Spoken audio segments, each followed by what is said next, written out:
இனிய வணக்கங்கள் அன்பு நண்பர்களே. மீண்டும் ஒரு புதிய நன்னாள் இறைமையின் வரமாக நமது தளத்தின் முதல் படிநிலையாக நேர்மறை சிந்தனைகளை நம்மிடையே விதைக்க இணைகின்றார் அன்பு தோழர் கற்பகவள்ளி அவர்களை அன்புடன் வரவேற்போம். நன்றி.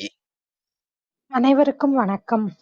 இப்பிரபஞ்ச வெளியில் நீக்கமற நிறைந்திருக்கும் பரம்பொருளே, உம்மை வணங்குகின்றோம். உந்தன் அளப்பரிய அன்பால் எங்களுக்கு கிடைத்திட்ட பெற்றோர்கள், வழிகாட்டிகள், உற்றார் உறவினர்கள், நண்பர்கள் மற்றும் ஒவ்வொரு உயிருள்ள ஆன்மாக்கள் மற்றும் உயிரற்ற பொருட்களுக்காகவும் மனம் நிறைந்த நன்றி.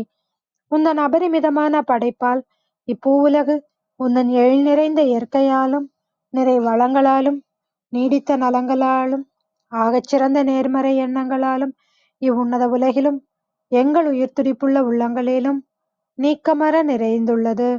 உந்தன் அளப்பரிய அன்பினாலும் அருளினாலும் ஆசீராலும் நாங்கள் ஒவ்வொருவரும் உயர்ந்த உன்னதமான வாழ்வியல் பயணத்தை நிறைவுடனும் நிம்மதியுடனும் அன்றாடம் மேற்கொண்டு வருகின்றோம், ஆகச்சிறந்த வழிகளில். இதனால் நாங்கள் இச்சமூகத்தின் இன்றியமையாதவர்கள் என்பதையும், சீரிய வழியில் பயணிக்கும் அளவிற்கு ஆக்கப்பூர்வமான வழிகளில் எங்களை அன்றாடம் புதுப்பித்து வருகின்றோம். உந்தன் ஒப்பற்ற வழி நடத்துதலுடன் சிறுதுளி பெருவெள்ளமாகும் என்பதைப் போல் நாங்களும் சிறுக சிறுக சாதனை துளிகளை கோர்த்து வருங்கால சரித்திரத்தை ஆக்கப்பூர்வமான முன்னெடுப்புகளால் அலங்கரிக்கும் வரம் தாரும். அனைவருக்கும் நன்றி, அனைத்திற்கும் நன்றி, ஆண்டவனுக்கும் நன்றி. நன்றிங்க அன்பு தோழர். நமது நிகழ்வின் அடுத்த படிநிலையாக நாம் ஒரு நிமிட தியானத்திற்குள் பயணிக்க இருக்கின்றோம். கண்களை மெலிதாக மூடிக்கொள்வோம், கரங்களை கோர்த்துக் கொள்வோம். இப்பிரபஞ்ச பெருவெளியில் உள்ள இறைமைக்கு மனதார நன்றி பகிர கிடைத்த மற்றும் ஒரு அற்புதமான நன்னாள் இது. இப்பொழுது நாம் உச்சரிக்க இருக்கும் ஒவ்வொரு வார்த்தைகளுடன் நன்றி உணர்வினையும் கலந்து இறைமைக்கு சமர்ப்பிப்போம் அன்பின் காணிக்கையாய். இன்றெடுத்து அன்றாடம் அமுதூட்டி அன்பாகவும் கருணையாகவும் மாறிப்போன அன்பு தாய்க்கு மனம் நிறைந்த நன்றி. ஒவ்வொரு நாளையும் ஒவ்வொரு பொழுதையும் தமது உழைப்பாலும் தியாகத்தாலும் குடும்பத்தை நிறைத்து அறிவாகவும் ஆற்றலாகவும் மாறிப்போன அன்பு தந்தைக்கு மனம் நிறைந்த நன்றி. பரிசுத்தமான இயற்கையை பரிசளித்து சென்ற நம் முன்னோர்கள் ஒவ்வொருவருக்கும் மனம் நிறைந்த நன்றி. கற்பித்தல் என்னும் இனிய அனுபவங்கள் வாயிலாக அன்றாட பொழுதுகளை அர்த்தமுள்ளதாக்கும் ஆசிரிய பெருந்தகைகள் ஒவ்வொருவருக்கும் மனம் நிறைந்த நன்றி. இப்பிரபஞ்ச பூ உலகில் பயணித்துக் கொண்டிருக்கும் பயணிக்க இருக்கின்ற ஒவ்வொரு உயிருள்ள ஆன்மாக்களுக்கும் மனம் நிறைந்த நன்றி. உயிரற்ற பொருட்களாய் வாழ்வின் உடன் வழித்துணையாய் வாழ்வின் பாதையை என்றென்றும் நிறைக்கும் உயிரற்ற பொருட்களுக்கும் மனம் நிறைந்த நன்றி. இப்பிரபஞ்ச பூ உலகினை தமது பேரன்பாலும் பேரருளாலும் பேராசிராலும் ஆண்டு அரவணைத்து காத்து வரும் அந்த ஆண்டவனுக்கும் நன்றி.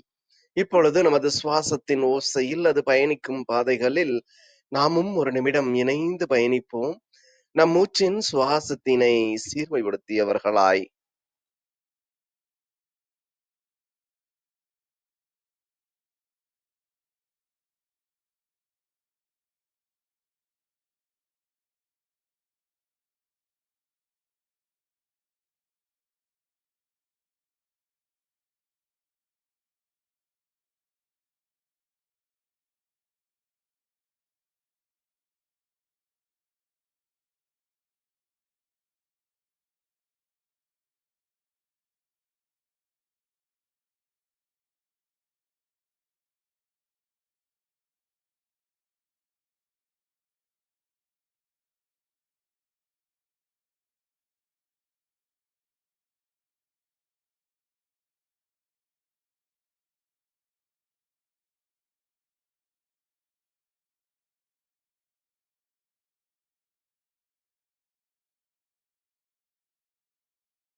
இப்பிரபஞ்ச பெருவெளியில் நிக்கமர நிறைந்திருக்கும் முடிவில்லா பரம்பொருளின் அன்போடும் அருளோடும் ஆசிரோடும் எங்கள் வாழ்வியல் சூழல் அன்றாடம் அர்த்தமுள்ள வகையில் சீருடனும் செம்மையுடனும் பண்பட்டு வருகின்றது. இதனால் இச்சமூகத்தின் சீரிய சிறந்த முன்மாதிரிகளாக நாங்கள் திகழ்வதோடு நில்லாமல் பல்வேறு சாதனைகளையும் அதன் வாயிலாக சரித்திரங்களையும் படைக்கும் அற்புத படைப்பாளிகளாக பரிணமிப்போம். இறைமைக்கு நன்றி.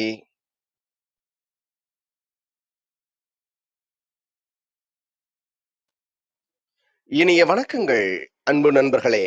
மீண்டும் ஒரு புத்தம் புதிய நன்னாள் இறைமையின் வரமாக நமது தளத்தின் 538வது நாள் நிகழ்விற்கு உங்கள் ஒவ்வொருவரையும் அன்புடன் வரவேற்பதில் பெருமகிழ்வு கொள்கின்றோம் நாங்கள். இந்த நாள் உங்களுக்கு ஆக சிறந்த நன்னாளாக அமைந்திடவும், நீங்கள் அடியெடுத்து வைக்கும் ஒவ்வொரு முயற்சிகளும் உங்களுக்கு ஆக சிறந்த வெற்றிகளை பரிசளிக்கவும் அன்பின் வாழ்த்துக்களை பகிர்ந்து கொள்வதில் பெருமகிழ்வு கொள்கின்றோம் நாங்கள். அன்பிற்கினிய நண்பர்களே, இந்த வாரம் முழுக்க நாம் நல்வினை என்ற ஒரு அற்புதமான தொகுப்பின் கீழ் நமது சிந்தனைகளை செழுமைப்படுத்தி வருகின்றோம். இந்த நல்வினை தொகுப்பில் இன்று வினை தூய்மை குறித்த ஒரு அற்புதமான சிறப்புரையை நம்மிடையே வழங்க இணைந்திருக்கின்றார் தமிழ் பேராசிரியர் விந்திய கௌரி அம்மா அவர்கள். எப்பொழுதும் செழுமையான கருத்துக்களை நமக்கு பகிர்வதில் வல்லவரான அன்பு அம்மா அவர்கள் இன்று ஒரு அற்புதமான சிறப்புரையை நம்மிடையே வழங்குவதற்காக இணைந்துள்ள தருணங்களுக்காக சொல்லரங்க சொந்தங்களாகிய அன்பு நண்பர்கள் ஒவ்வொருவருடனும் இணைந்து சரித்திரம் படைப்போம் தளம் அவரை இந்நிகழ்விற்கு வருக வருக வருக என்று வரவேற்பதில் பெருமகிழ்வு கொள்கின்றது. வாருங்கள், அடுத்த 50 நிமிடங்கள் அற்புதமான சிறப்புரையில் இணைவோம். நமது வாழ்வியல் புத்தகத்தில் புத்தம் புதிதாய் இன்று மலர்ந்துள்ள புதியதோர் பக்கத்தின் அழகியதோர் அத்தியாயத்தினை வினை தூய்மை என்ற அற்புதமான தலைப்பின் கீழ் செழுமைப்படுத்துவோம். நமது வாழ்வியல் வழிகளை இன்னும் இன்னும் செம்மைப்படுத்துவோம். நன்றி.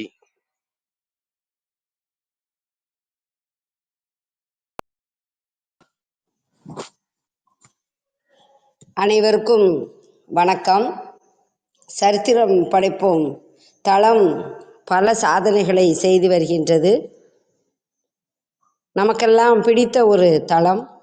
பலரோடு நல்ல உறவு கொண்டு நம்மை நாமே மேம்படுத்தி கொண்டு மற்றவர்களையும் நல்வழிப்படுத்தும் அருமையான தளம். தளத்தை இயக்குகின்ற பிரிட்டோ ஐயாவிற்கு வணக்கம்.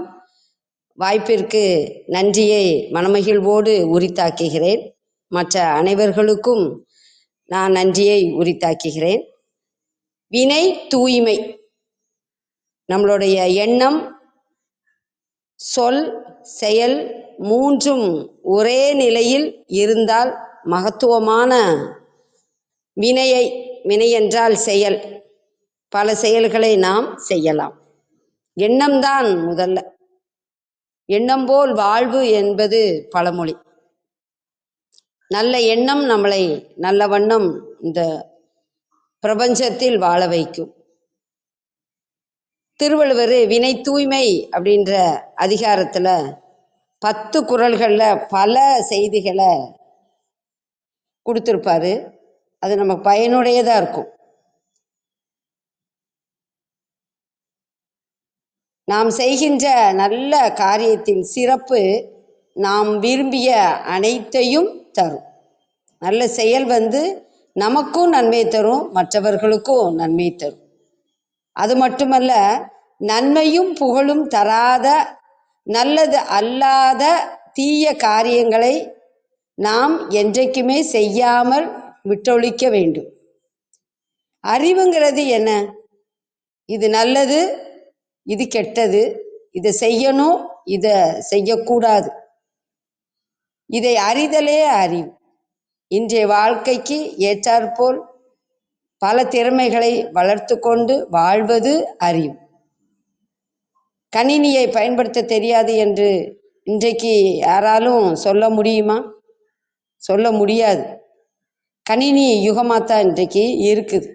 ஒத்தது அறிவான் உயிர் வாழ்வான், மற்றையான் செத்தாருள் வைக்கப்படும்னு வள்ளுவர் பாடியிருக்கார் அன்றைக்கே. எனக்கு பிடித்த ஒரு குறள், ஓதல் வேண்டும் ஒளிமாழ்கும் செய்வினை ஆதும் என்றும் அவர். இந்த குறள் ரொம்ப பிடிக்கும். இலக்கணத்துக்காக நான் இதை நடத்தினப்போ பொருளை நான் அறிந்தபோது மிகவும் பிடித்தது. மேலும் மேலும் உயர்வடைய வேண்டும் என்று விரும்புகிறவர்கள் அத்தகைய உயர்வுக்கு காரணமான புகழை கெடுக்கின்ற காரியங்களை செய்யக்கூடாது. அருமையான குறள்.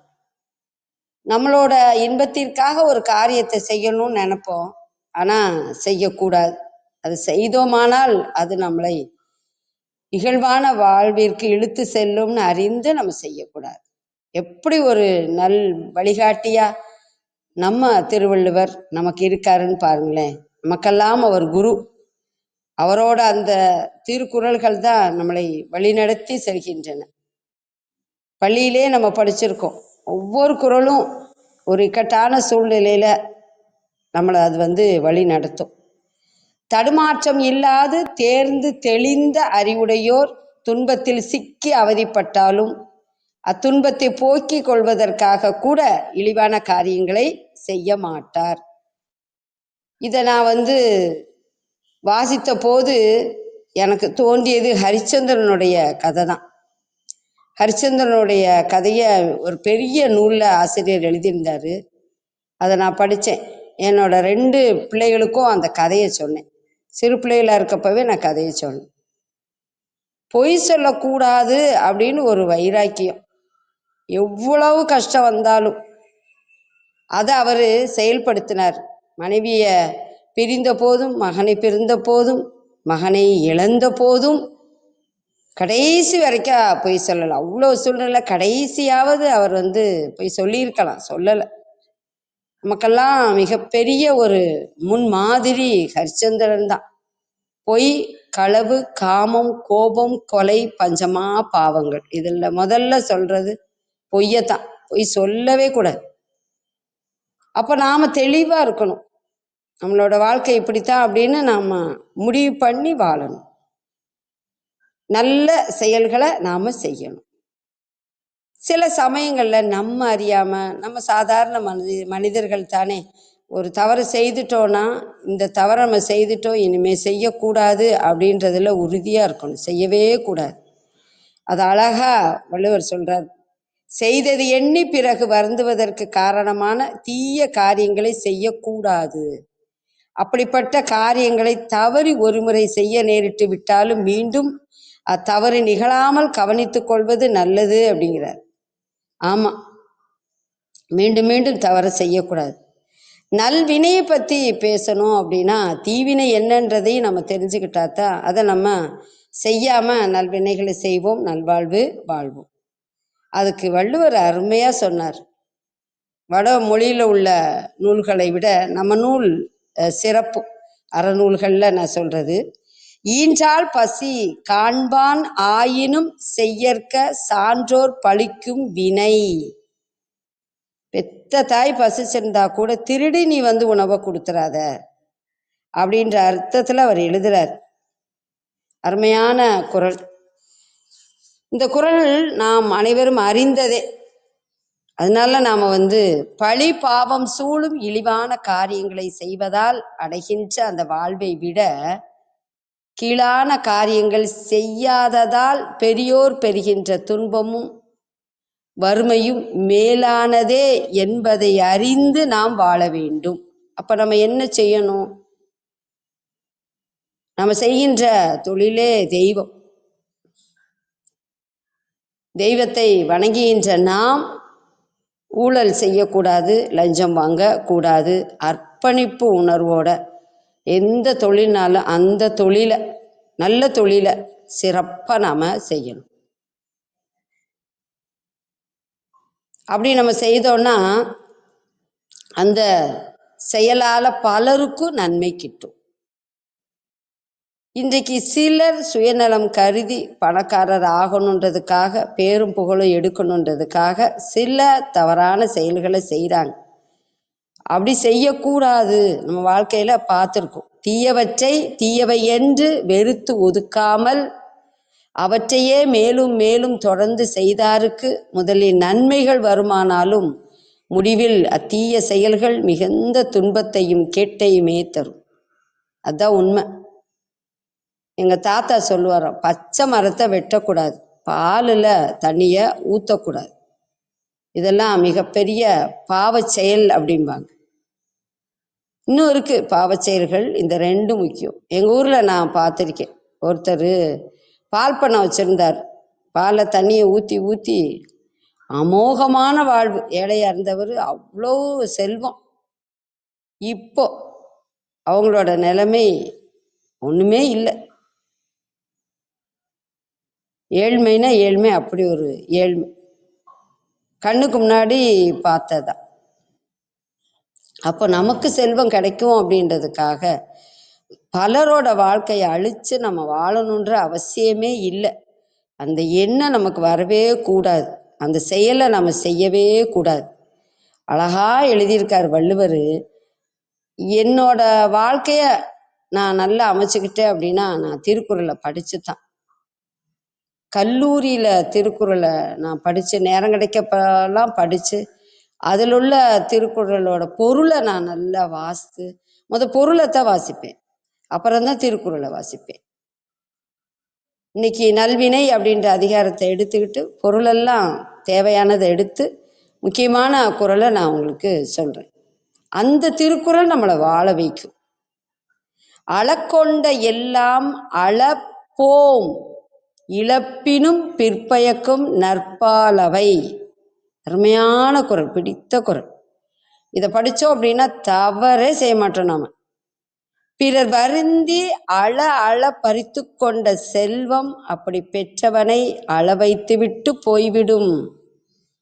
நல்ல வழியில் வந்தவை கைவிட்டு போனாலும் பிறகு நல்ல பயனையே தரும்.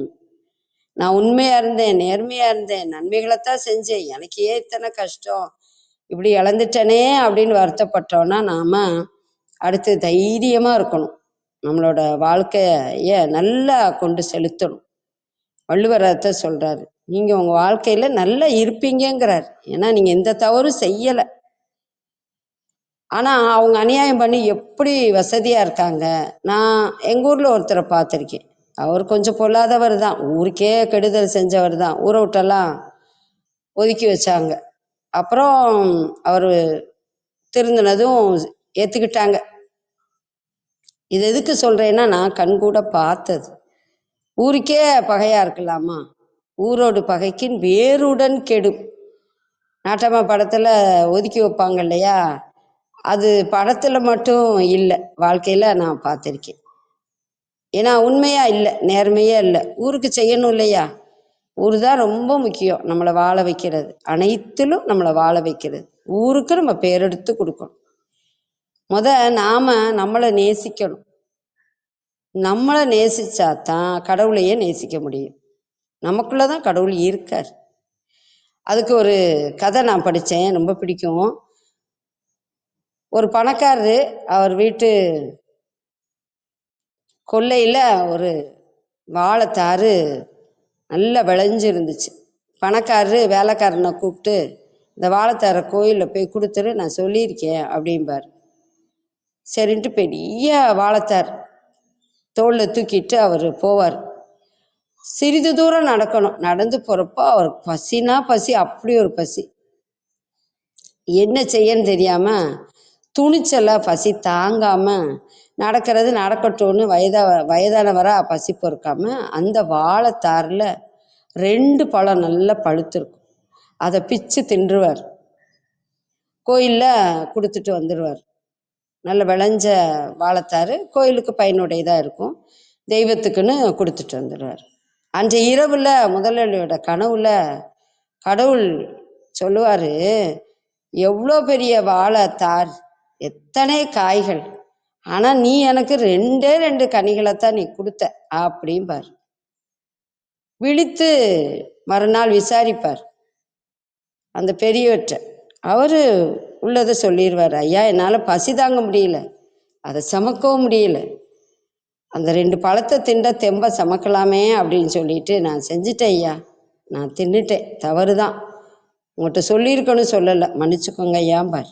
அப்பத்தான் அந்த முதலாளிக்கு புரிந்தது, வேலைக்காரங்க அப்படின்னா அவங்க பசியோடு இருந்தால் அதற்கு அவங்களுக்கு உணவு கொடுத்துட்டுல மற்ற வேலையை செய்ய வைக்கணும், அதற்கான கூலியவும் கொடுக்கணும். இந்த புரிதல் மனிதர்களுக்கு இருக்கணும். சிலருக்கு அது இருக்கிறது இல்லை. மனிதரை நேசிக்கணுமே ஒழிய மனிதர்களை பயன்படுத்தக்கூடாது. பொருட்களைத்தான் பயன்படுத்தணும், மனிதர்களை பயன்படுத்தவே கூடாது. இன்னைக்கு நிறைய தவறுகள் நடக்குது அப்படின்னா மனிதநேயம் சிலர்கிட்ட இல்லை அப்படின்னா காரணம் என்னன்னா மனிதர்களை மதிக்கிறது கிடையாது. பொருளை மதிப்பாங்க, ஃப்ரிட்ஜு, டிவி, சோஃபா அதை மதிப்பாங்க. மனிதர்களை பயன்படுத்திக்குவாங்க அவங்களுக்கு தேவை. அப்படி இருக்கக்கூடாது. அப்போ நம்ம நல்லா வாழணும் அப்படின்னா நல்ல செயல்களை செய்யணும். பிறர் அள வச்சு நம்ம சாப்பிட்டோம் அப்படின்னா அந்த சாப்பாடு நல்ல ஒரு உணவாகவே இருக்காது. எத்தனை கலப்படம் பண்ணுறாங்க, அதெல்லாம் எவ்வளோ பெரிய தவறு. நினச்சா எனக்கெல்லாம் ரொம்ப வருத்தமாக இருக்கும், எப்படிப்பா அப்படி பண்ண முடியுது அப்படின்னு. அப்படி நாம செய்யாமல் நம்மளோட வாழ்க்கையை நல்லா அமைத்து கொள்ள வேண்டும். இந்த மனிதனுடைய வாழ்க்கையில் மிகவும் உயர்ந்த ஒரு செயல் அப்படின்னா ஒழுக்கம்தான். முதுமலை காஞ்சியில மதுரை கூடலூர் கிளார் அருமையாக எழுதியிருப்பாரு. ஒற்றை வரிகள் தான், தொடக்க பாடல் மட்டும் இப்படி இருக்கும். ஆர்களி உலகத்து மக்கட்கெல்லாம் ஓதலில் சிறந்தன்று ஒழுக்கம் உடைமை அப்படி எழுதியிருப்பார். மக்கள் அனைவருக்கும் கற்பதை விட ஒழுக்கமுடைமையே சிறந்ததும் பாரு. அதை விட எனக்கு ரொம்ப பிடித்த ஒற்றை வரி இதுதான். வியந்து போய் நின்ற வரிதான். அந்த புலவருடைய புலமையை நான் ரொம்ப ஆச்சரியப்பட்டு நான் ஒரு அரை மணி நேரம் வேறு வேறு புத்தகங்களையெல்லாம் எடுத்து பொருளை பார்த்து நல்லா புரிஞ்சுக்கிட்டேன். அப்புறம் வாழ்க்கையில் அதை கடைபிடிக்கவும் ஆரம்பித்தேன். காதலில் சிறந்தன்று கண்ணஞ்சப்படுதல்.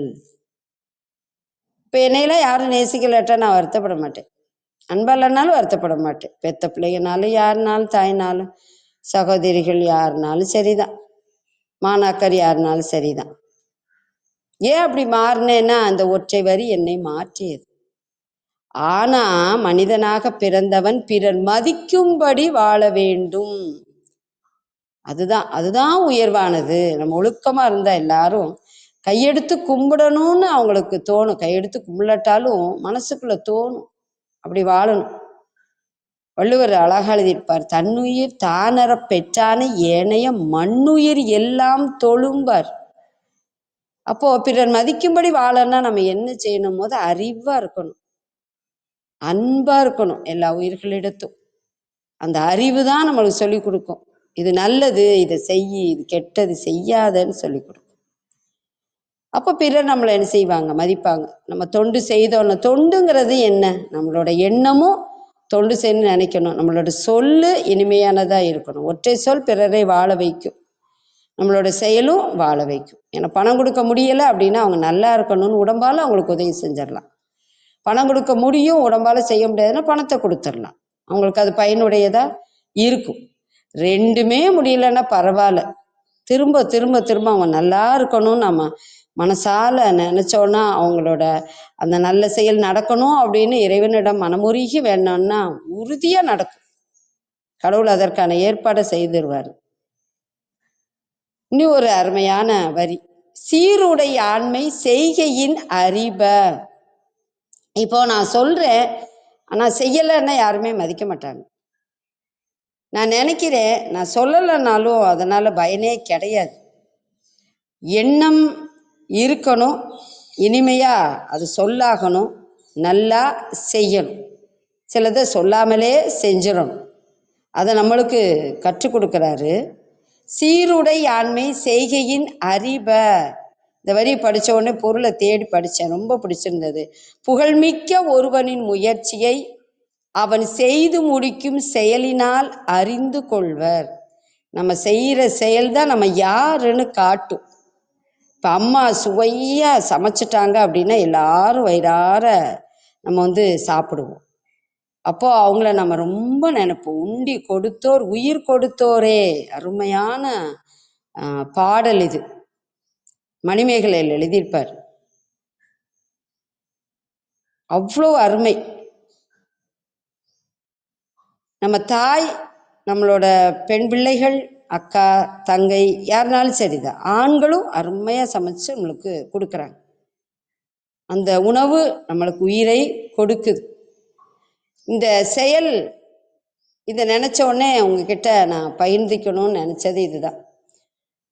தியாகராஜர் கல்லூரியில் வெளியில் ஒரு விடுதியில், பெண்களுக்கான விடுதியில் நான் படித்தேன். அப்போ எங்களுக்கு சமைக்கிற அம்மா யாரோ இறந்துட்டாங்கன்ட்டு உடனே கிளம்பிட்டாங்க. நாங்களும் அவங்க அழுகவும் போயிட்டு வாங்கம்மா அப்படின்னு சொல்லிட்டோம். ஞாயிற்றுக்கிழமை அது. யார் சமைப்பா? சுற்று வட்டாரத்தில் ஹோட்டல்லாம் கிடையாது, விடுமுறை.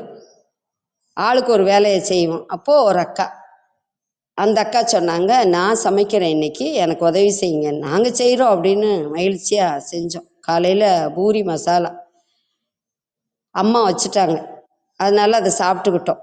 மதியம் அக்கா தலைமையில் நாங்கள் பெருசாக செய்யலை, பெரும்பாலும் அவங்களே செஞ்சாங்க. தக்காளி சோறு வச்சு உருளைக்கிழங்க வறுத்துட்டாங்க. நிறைய உருளைக்கிழங்கு இருந்தது, ஒரு 40 பேர் இருப்போம் நாங்கள். செஞ்சாங்க. அவ்வளோ ஒரு சுவை. எல்லாரும் சாப்பிட்டுட்டு அந்த அக்காட்ட போய் போய் அத்தனை பேரும் அவ்வளோ சுவையாக இருந்ததுக்கா, நல்லா இருந்ததுக்கா, அவங்க பூரிச்சிருக்காங்க ஆனந்தத்தில். அவங்களுக்கு கொஞ்சம் கண்ணு கலங்கி போச்சு. வயிறார சாப்பிட்டோம். எங்கே இன்னைக்கு பட்டினியோன்னு நினச்சோம். இல்லை ஏதாவது ஹோட்டலில் தேட வேண்டியது இருக்குமோ அப்படின்னு நினச்சோம். எல்லாரும் சாப்பிட்டுட்டு அக்காவை சுற்றி நாங்கள் நன்றியோடு சொன்னது அவங்களுக்கு அப்படியே பேரானந்தமாக ஆயிடுச்சு. நான் ஒரு கேள்வி கேட்டேன் எல்லாரும் போன பிறகு, அக்கா எப்படிக்கா இவ்வளோ பேருக்கு உடனேவும் சமைக்க முடியுது? எங்களாலெல்லாம் முடியாதுக்கா, சிலர் பண்ணுவாங்களா இருக்கு, நீங்கள் உடனே பண்ணிட்டீங்க. அப்போ அவங்க சொன்னது என் வாழ்க்கையில் மறக்கவே முடியாது. நாங்கள் அப்போது அந்த அக்காவோட அறையில் ஒரு 2-3 பேர் தான் இருந்தோம். அவங்க சொன்னாங்க, எனக்கு அம்மா கிடையாது, சின்ன வயசுல இறந்துட்டாங்க. எங்கள் அப்பா 2வது கல்யாணம் பண்ணிக்கிட்டாங்க. சித்தி என்னை ரொம்ப வேலை செய்ய சொல்லுவாங்க. சிறு வயதிலேயே நான் சமையல் செய்வேன். அப்போது நான் வந்து சித்தியை வெறுக்கலை, இதையும் கற்றுக்குவோம் அப்படின்னு சொல்லிட்டு நான் கற்றுக்கிட்டேன். நல்லா சமைப்பேன், வயிறார சாப்பிடுவாங்க, எனக்கு அது மகிழ்வாக இருக்கும். அதனால சமையல்காரம்மா அவங்க எங்கள் மேலே பிரியமாக இருப்பாங்க. அம்மா ஆசாசையாக சமைச்சு கொடுப்பாங்க. நல்லா சாப்பிட்டோன்னா அவங்க பார்த்துட்டே இருப்பாங்க. அப்படி ஒரு அம்மா எங்களுக்கு. அம்மா வந்து அழுதுட்டு நான் போகிறேன் அப்படின்னோன்னு போயிட்டு வாங்கன்னு நான் சொன்னேன். நான் பார்த்துக்கிறேம்மா போயிட்டு வாங்கன்னு என்னை நம்பி அவங்க கிளம்பி போனாங்க. அதனால தான் நீங்கள் எல்லோரும் நல்லா சுவையாக சாப்பிடணும்னு நான் நினச்சேன். நல்லா சமைச்சேன், நீங்களும் தான் உதவி செஞ்சீங்க, ஒத்தாளாவாக செஞ்சேன் நாங்கள். எனக்கு அது மறக்கவே முடியாது. ஒரு பெண்ணோட அந்த கொடூரமான செயல் கூட அதை கொடூரமாக எடுத்துக்காம அதை நல்லதுக்கு எடுத்துக்கிட்ட அந்த அக்காவோட மனசு எவ்வளோ பெரிய நல்ல மனசு, எவ்வளோ ஒரு நல்ல வினையை அன்னைக்கு அவங்க வந்து செய்தாங்க. நாங்கள்லாம் எப்படி சாப்பிட்டோம். அதான் உண்டி கொடுத்தோர் உயிர் கொடுத்தோரே. அப்போ நம்ம என்ன செய்யணும் அப்படின்னா, என்ன தொழிலாகட்டும், என்ன ஒரு சிறிய செயலாகட்டும், சிறு துரும்பும் பல்குத்த உதவும். சிறிய செயலாகட்டும். எங்கள் பிள்ளைங்க வந்து சில பிள்ளைங்க குண்டூசி இல்லைம்மா அப்படின்னு சொல்லிட்டு பேப்பர்னாலேயும் அந்த முனையில் மடக்கி கொடுப்பா. இல்லை நீ குண்டூசி குத்திட்டு வா அப்படின்ட்டுருவோம். யாராவது குண்டூசி தாங்கப்பா அப்படிமா. ஒரு பிள்ளை என்கிட்ட ஸ்டாப்லர் இருக்குன்னு அவளே வாங்கி நீட்டாக நல்லா பண்ணி கொடுப்பா. ஒரு வகுப்புல எல்லாம் நான் பார்த்துருக்கேன், என்கிட்ட ஸ்டாப்லர் இருக்கு யாருனாலும் எடுத்துக்கோங்கன்னு வெளியே வச்சிருவா. இன்னொரு பிள்ளை பார்த்தீங்கன்னா பரீட்சையை முடிச்சிட்டான்னா மற்றவங்களுக்குலாம் ஸ்டாப்லர் போட்டு கொடுத்துருவான். எனக்கு அது வந்து இந்த பிள்ளை எவ்வளோ நல்லா செய்கிறா அப்படின்னு நினைப்பேன். அவளை பாராட்டுவேன் நான். சிறிய வேலை தான், 4 பேப்பர் தனியானா எங்களுக்கு கஷ்டம் இல்லையா? அந்த சிறிய வேலையை, அந்த சிறிய ஒரு செயலை கூட செய்கிறது மற்றவங்களுக்கு அது எவ்வளவு பயனுடையதாக இருக்குது. அதை நான் வியந்து பார்த்துருக்கேன். அந்த பெண்ணோட மனசை, மாணவியோட மனசை, இப்படி எத்தனையோ பேரை நம்ம வந்து வாழ்க்கையில் பார்த்துருக்கோம். நம்ம வாழ்க்கையில் மதிப்பாக இருக்கணும்னு சொன்னேன் இல்லையா? அதுக்கு எப்போவுமே நாம் இந்த பாடல் வரியை நம்ம மனசில் வச்சுக்கணும். நம்ம சரித்திரம் படைப்போம் தளத்தில் நம்ம நிறைய பேர் இணைஞ்சிருக்கோம். மற்றவங்க பேசுகிறதெல்லாம் கேட்குறோம். உண்மையை சொல்கிறேன், பொய்யில். நிறைய பேர் பேசுகிறதோட மறு ஒளிபரப்பை நான் கேட்பேன். அப்படி என் வாழ்க்கையை அமைச்சுக்கிட்டேன். பூக்கட்டுறேன் அப்படின்னா கேட்பேன், தூக்கம் வரலையா கேட்பேன். நான் இவங்களோடது கேட்டு முடிச்சிட்டோம் அப்படின்னு சொல்லிட்டு இவங்களோடது கேட்கல, அதை நான் வந்து கேட்பேன். நிறைய நான் வந்து கற்றுக்கிட்டேன். சிலதை நான் வாழ்க்கையில் கடைப்பிடிக்கவும் நான் செய்கிறேன். ராணியம்மா பேசுனதெல்லாம் முழுக்க கேட்டுட்டு இன்னும் நம்ம வந்து தொண்டு செய்யணும், நம்மளும் ஆசிரியராக இருக்கோம், தொண்டு செய்வேன், இருந்தாலும் இன்னும் செய்யணும் அப்படின்ற எண்ணம் பொது வெளியில நான் போய் செஞ்சதில்லை, ஆனாலும் செய்யணும் அப்படின்ற ஒரு எண்ணத்தோட தான் நான் இருக்கிறேன். அப்படி நம்ம வந்து இந்த தளத்தில் நம்ம கற்றுக்கணும் அப்படின்னா இதை நம்ம தொடர்ந்து கடைபிடிக்கணும். இதுதான் நம்மளை வாழ வைக்குது. மன்னனும் மாசற கற்றோனும் சீர்தூக்கின் மன்னனிற் கற்றோன் சிறப்புடையன் மன்னர்க்கு தன் தேசமல்லால் சிறப்பில்லை கற்றோருக்கு சென்ற இடமெல்லாம் சிறப்பு. இந்த ஒற்றை வரியை நான் வந்து மாணாக்கருக்கு சொல்லுவேன். எங்கே மேடையில் பேச போனாலும் பள்ளி கல்லூரிகளுக்கு போனாலும் மறக்காமல் இதை நான் சொல்லிடுவேன். ஏன்னா கல்வி தான் நம்மளை வந்து வாழ வைக்குது, அதுதான் நம்மளை சிந்திக்க வைக்குது, அதுதான் சொல்ல வைக்குது, அதுதான் செய்யவும் வைக்குது. இந்த கல்விக்கு ஈடா வேற ஏதாவது சொல்ல முடியுமான்னா இல்லம்பே. ஒழுக்கம் அது உயிருக்கு மேலே, அதற்கடுத்து கல்வி தான். இதனால தான் நம்ம வந்து மதிப்பா மகிழ்வா வந்து நம்ம வாழ்வோம். ரொம்ப ரொம்ப முக்கியமானது இது. நம்ம வாழ்க்கையில நம்மளுக்கு சில சமயம் சோர்வு ஏதாவது வந்தது, இல்லை ஒரு கர்வம் வந்தது அப்படின்னா அந்த சோர்வை விட்டுட்டு உழைக்க ஆரம்பிக்கணும். கர்வம் வந்துச்சு அப்படின்னா அந்த ஆணவம் கூடாது, அது நம்மளை அழிச்சிரும். ஆணவம் பாதை மாற்றிடும், தீய பாதைக்கு இட்டு செல்லும்.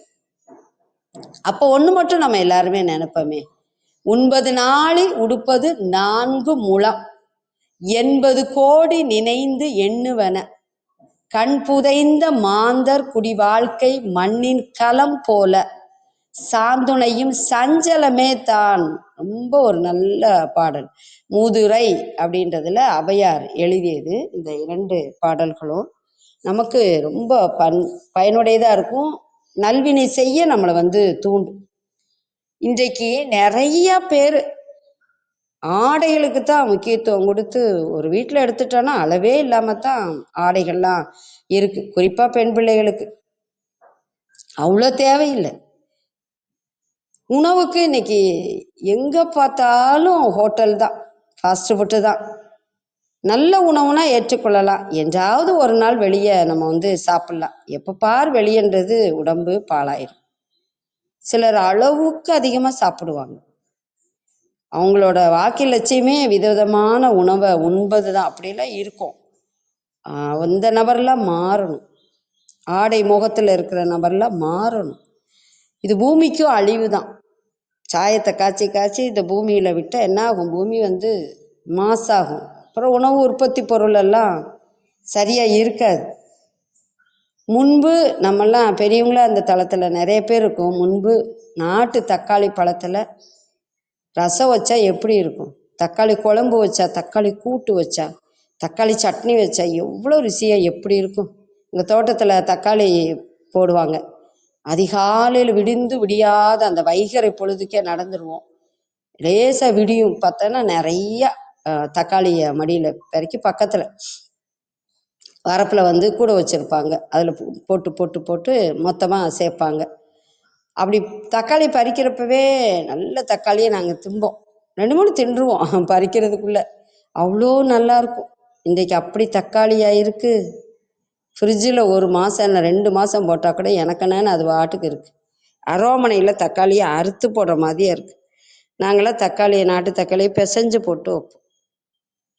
எப்படி காலம் மாறி போச்சு பாருங்களேன். உணவில் நிறைய அப்படி சொல்லலாம், நிறையவே மாறி போயிடுச்சு. இப்போ நம்ம நினைக்கணும், உண்பது நாளி, காலையில் மதியம் இரவு சாப்பிட்றது மொத்தமாக. அன்றைய காலங்களில் அரிசி உணவு தானே, இப்போ தான் பல வகையான உணவை நம்ம சாப்பிட்றோம். அன்றைய காலங்கள் சிறுதானியங்களும் இருந்தது தான். உண்பது நாளி, அளவு வந்து அவ்வளோதான். உடுப்பது 4 முழம், இடுப்புக்கு மேலே ஆடை, இடுப்புக்கு கீழே 2 2 4ன்னு வச்சுக்கோங்களேன்.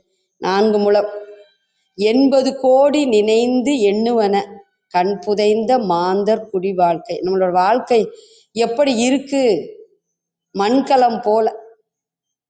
எப்போ பாரு மனசுல சிலர் சஞ்சலத்தோடையே தான் இருப்பாங்க.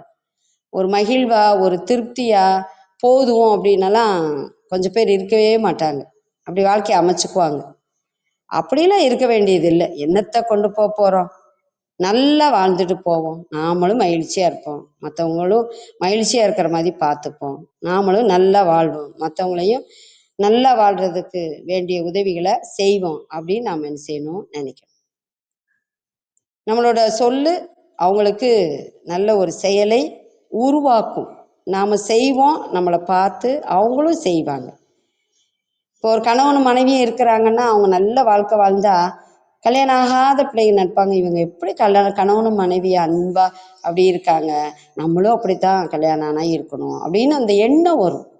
ஒரு முன்மாதிரியா ஒருத்தவங்க பிள்ளைய நல்லா வளர்க்குறாங்கன்னா எப்படி பிள்ளைய வளர்க்குறாங்க, நம்மளும் இப்படித்தான் பிள்ளைய நல்லா வளர்க்கணும் அப்படின்னு நினைப்போம்.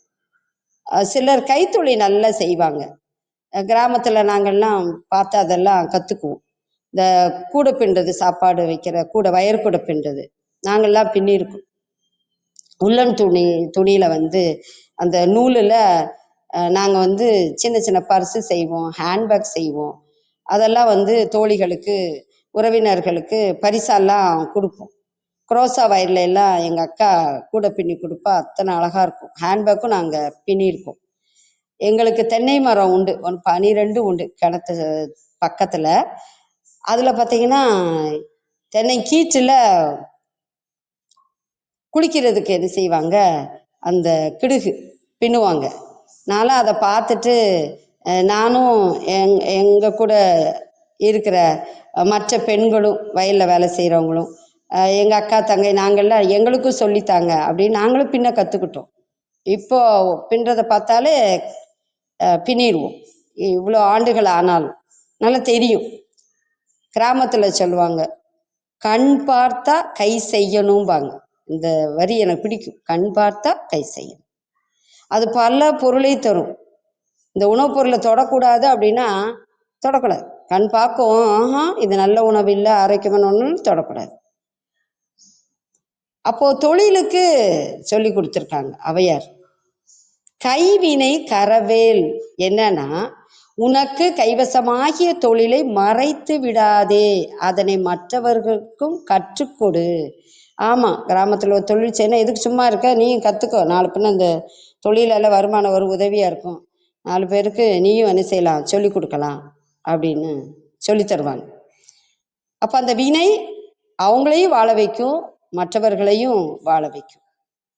வாழ்க்கையில் மிக முக்கியமானது தொண்டு செய்கிறது தான். அந்த செயல்தான் நம்ம யாருன்றதை அடையாளப்படுத்தும். அடையாளப்படுத்துறதுக்காக மட்டும் இல்லை, பலருக்கு அது நன்மையை தரும். அதனால தான் ஆத்திசூடியில் ஔவையார் எழுதியிருப்பாங்க, அறம் செய்ய விரும்புன்னு எழுதியிருப்பாங்க. இதில் ஒரு நுட்பம் இருக்குது தெரியுமா? அறம் செய்ன ஔவையார் கட்டளையிடல, அவங்களுக்கு தெரியும். மனம் சார்ந்து நிறைய எழுதியிருப்பாங்க. ஔவையாரோட 4 நூல்களையும் நான் படிச்சிருக்கேன். ஆத்திசூடி, கொன்றை வேந்தன், நல்வழி, மூதுரை முழுமையாக படிச்சிருக்கேன். திருப்ப படிச்சிருக்கேன். அப்போ அவங்க சொல்றது எது தெரியுமா? ஒருத்தவங்களுக்கு தொண்டு செய்கிறீங்களா, அதை முழுமையாக சிறப்பாக செய்யுங்க. ஒரு நாள் நான் கல்லூரியிலேருந்து மதிய வேளையில் சாப்பிட்றதுக்கு வீட்டுக்கு வந்தேன். வயசான தாத்தா, அந்த தாத்தா இன்னும் உயிரோடு இருக்கார். அப்போவே அவருக்கு எப்படி ஒரு 70 வயது இருக்கும். இப்போல்லாம் நான் பார்த்துருக்கேன் 90 தாண்டி இருக்கும். ஆனால் அந்த தாத்தா என்ன பண்ணுவார், மனைவியும் இருக்காங்க, 2 பேரையும் சேர்த்து வச்சு நான் ஒரு மாதத்துக்கு முன்னாடி பார்த்து பேசியிருக்கேன். தாத்தா நல்லா இருக்கீங்களா, பாட்டி நல்லா இருக்கீங்களா தாத்தா, உங்களோட மனைவியா தாத்தா அப்படின்னு நானே நெடு சாலையில் போகிறப்போ, கல்லூரிக்கு நடந்து போகிறப்போ நான் பேசியிருக்கேன். தாத்தாவுக்கு நான் யாருன்னு தெரியாது. நான் நல்லா இருக்கீங்களான்னு பேசினேன். என்ன அப்படின்னா, மதியம் கதவை திறக்கிறேன், தாத்தா ஒரு வீட்டில் அவங்க வீட்டுக்கு முன்னாடி உள்ள, அப்போ மழைக்காலம், செடி கொடிகள்லாம் இருக்குது, வேண்டாததை அவங்க செதுக்கிட்டு ரூபா கொடுத்துட்டாங்க.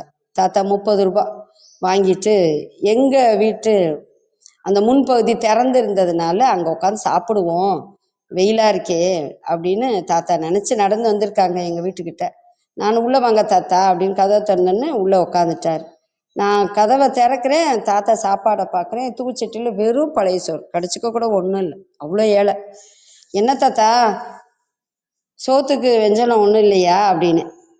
இல்லை பாப்பா அப்படின்னாரு. இருங்க தாத்தா, அந்த சோறை மூடி வைங்க, அப்புறமேட்டு பசிச்சா சாப்பிட்டுக்கோங்க. இனி ஒரு வீட்டில் வேலை செய்யணுமா தாத்தா? ஆமாம், இனி ஒரு வீட்டில் கூப்பிட்ருக்காங்க, கொஞ்சம் நடந்து போகணும், அதான் அந்த நிழலில் உட்காந்துட்டு போவோமான்னு பார்த்தேன் அப்படின்னு. சரி தாத்தா, நான் சாப்பாடு தரேன்னு குழம்ப சூடு பண்ணி தாத்தாவுக்கு சோறு போட்டு குழம்பு வச்சு கூட்டு வச்சு எங்கள் வீட்டு தண்ணியவும் செம்பில் பிடிச்சி வச்சுட்டேன். ஏன் தாயினார். தாத்தா சாப்பிடுங்க தாத்தா அப்படின்னோடனே நல்லா சாப்பிட்டார் தாத்தா. சாப்பிட்டு நானும் சாப்பிட்டுட்டு கிளம்புறேன் தாத்தானோடனே சரி பாப்பா அப்படின்னு சொல்லிட்டு பாத்திரத்தை கொடுத்தாரு. வாங்கி உள்ளே வச்சுட்டு இங்கே படு தூங்கிட்டு கூட அப்புறம் வேலைக்கு போங்க தாத்தா. சரி பாப்பா அப்படின்னு சொன்னார். இப்போ எதுக்கு நான் சொல்கிறேன், என்ன அப்படி கொடுக்க வச்சது என் தாய் தகப்ப விவசாய குடும்பம் பார்த்து வளர்ந்த பிள்ளைனாலுமே இப்படி பாடல்களை படிக்கிறோம் இல்லையா, அது நம்மளை அந்த நேரத்தில் செய்ய வச்சிருக்கு. அதனால தான் நான் நம்ம தளத்தில் நிறைய பாடல்களை நான் சொல்லுவேன். செய்ய வச்சிருக்கு. ஒருவேளை நம்ம செய்யாமல் போனால் கூட நம்மளை ஐயோ நம்ம விட்டுட்டோமே, இந்த தொண்டை செய்யலையே, அவங்களுக்கு ஒரு கொடுக்காம போயிட்டோமே, ஏன் இப்படி பண்ணோம், நம்ம சுயநலமாக மாறிட்டோமே, நம்ம மனசு பதறணும். அப்போதான் மனுஷன். மனிதநேயம் இல்லாத ஒரு மனித வாழ்வு என்ன வாழ்வு? அதனால இதை படித்த உடனே எவ்வளோ அருமையாக சொல்லியிருக்காங்க. நீங்கள் செய்கிறது சிறியதோ பெரியதோ மகிழ்வாக செய்யுங்க, விருப்பமாக செய்யுங்கன்னு சொல்லிட்டாங்க. அறம் செய்ய விரும்பு.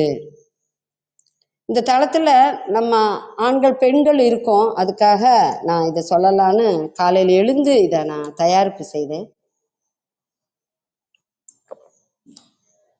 ஏற்கனவே படிச்சிருக்கே, இருந்தாலும் பகிர்ந்துக்கணும்னு எனக்கு ஒரு விருப்பம்.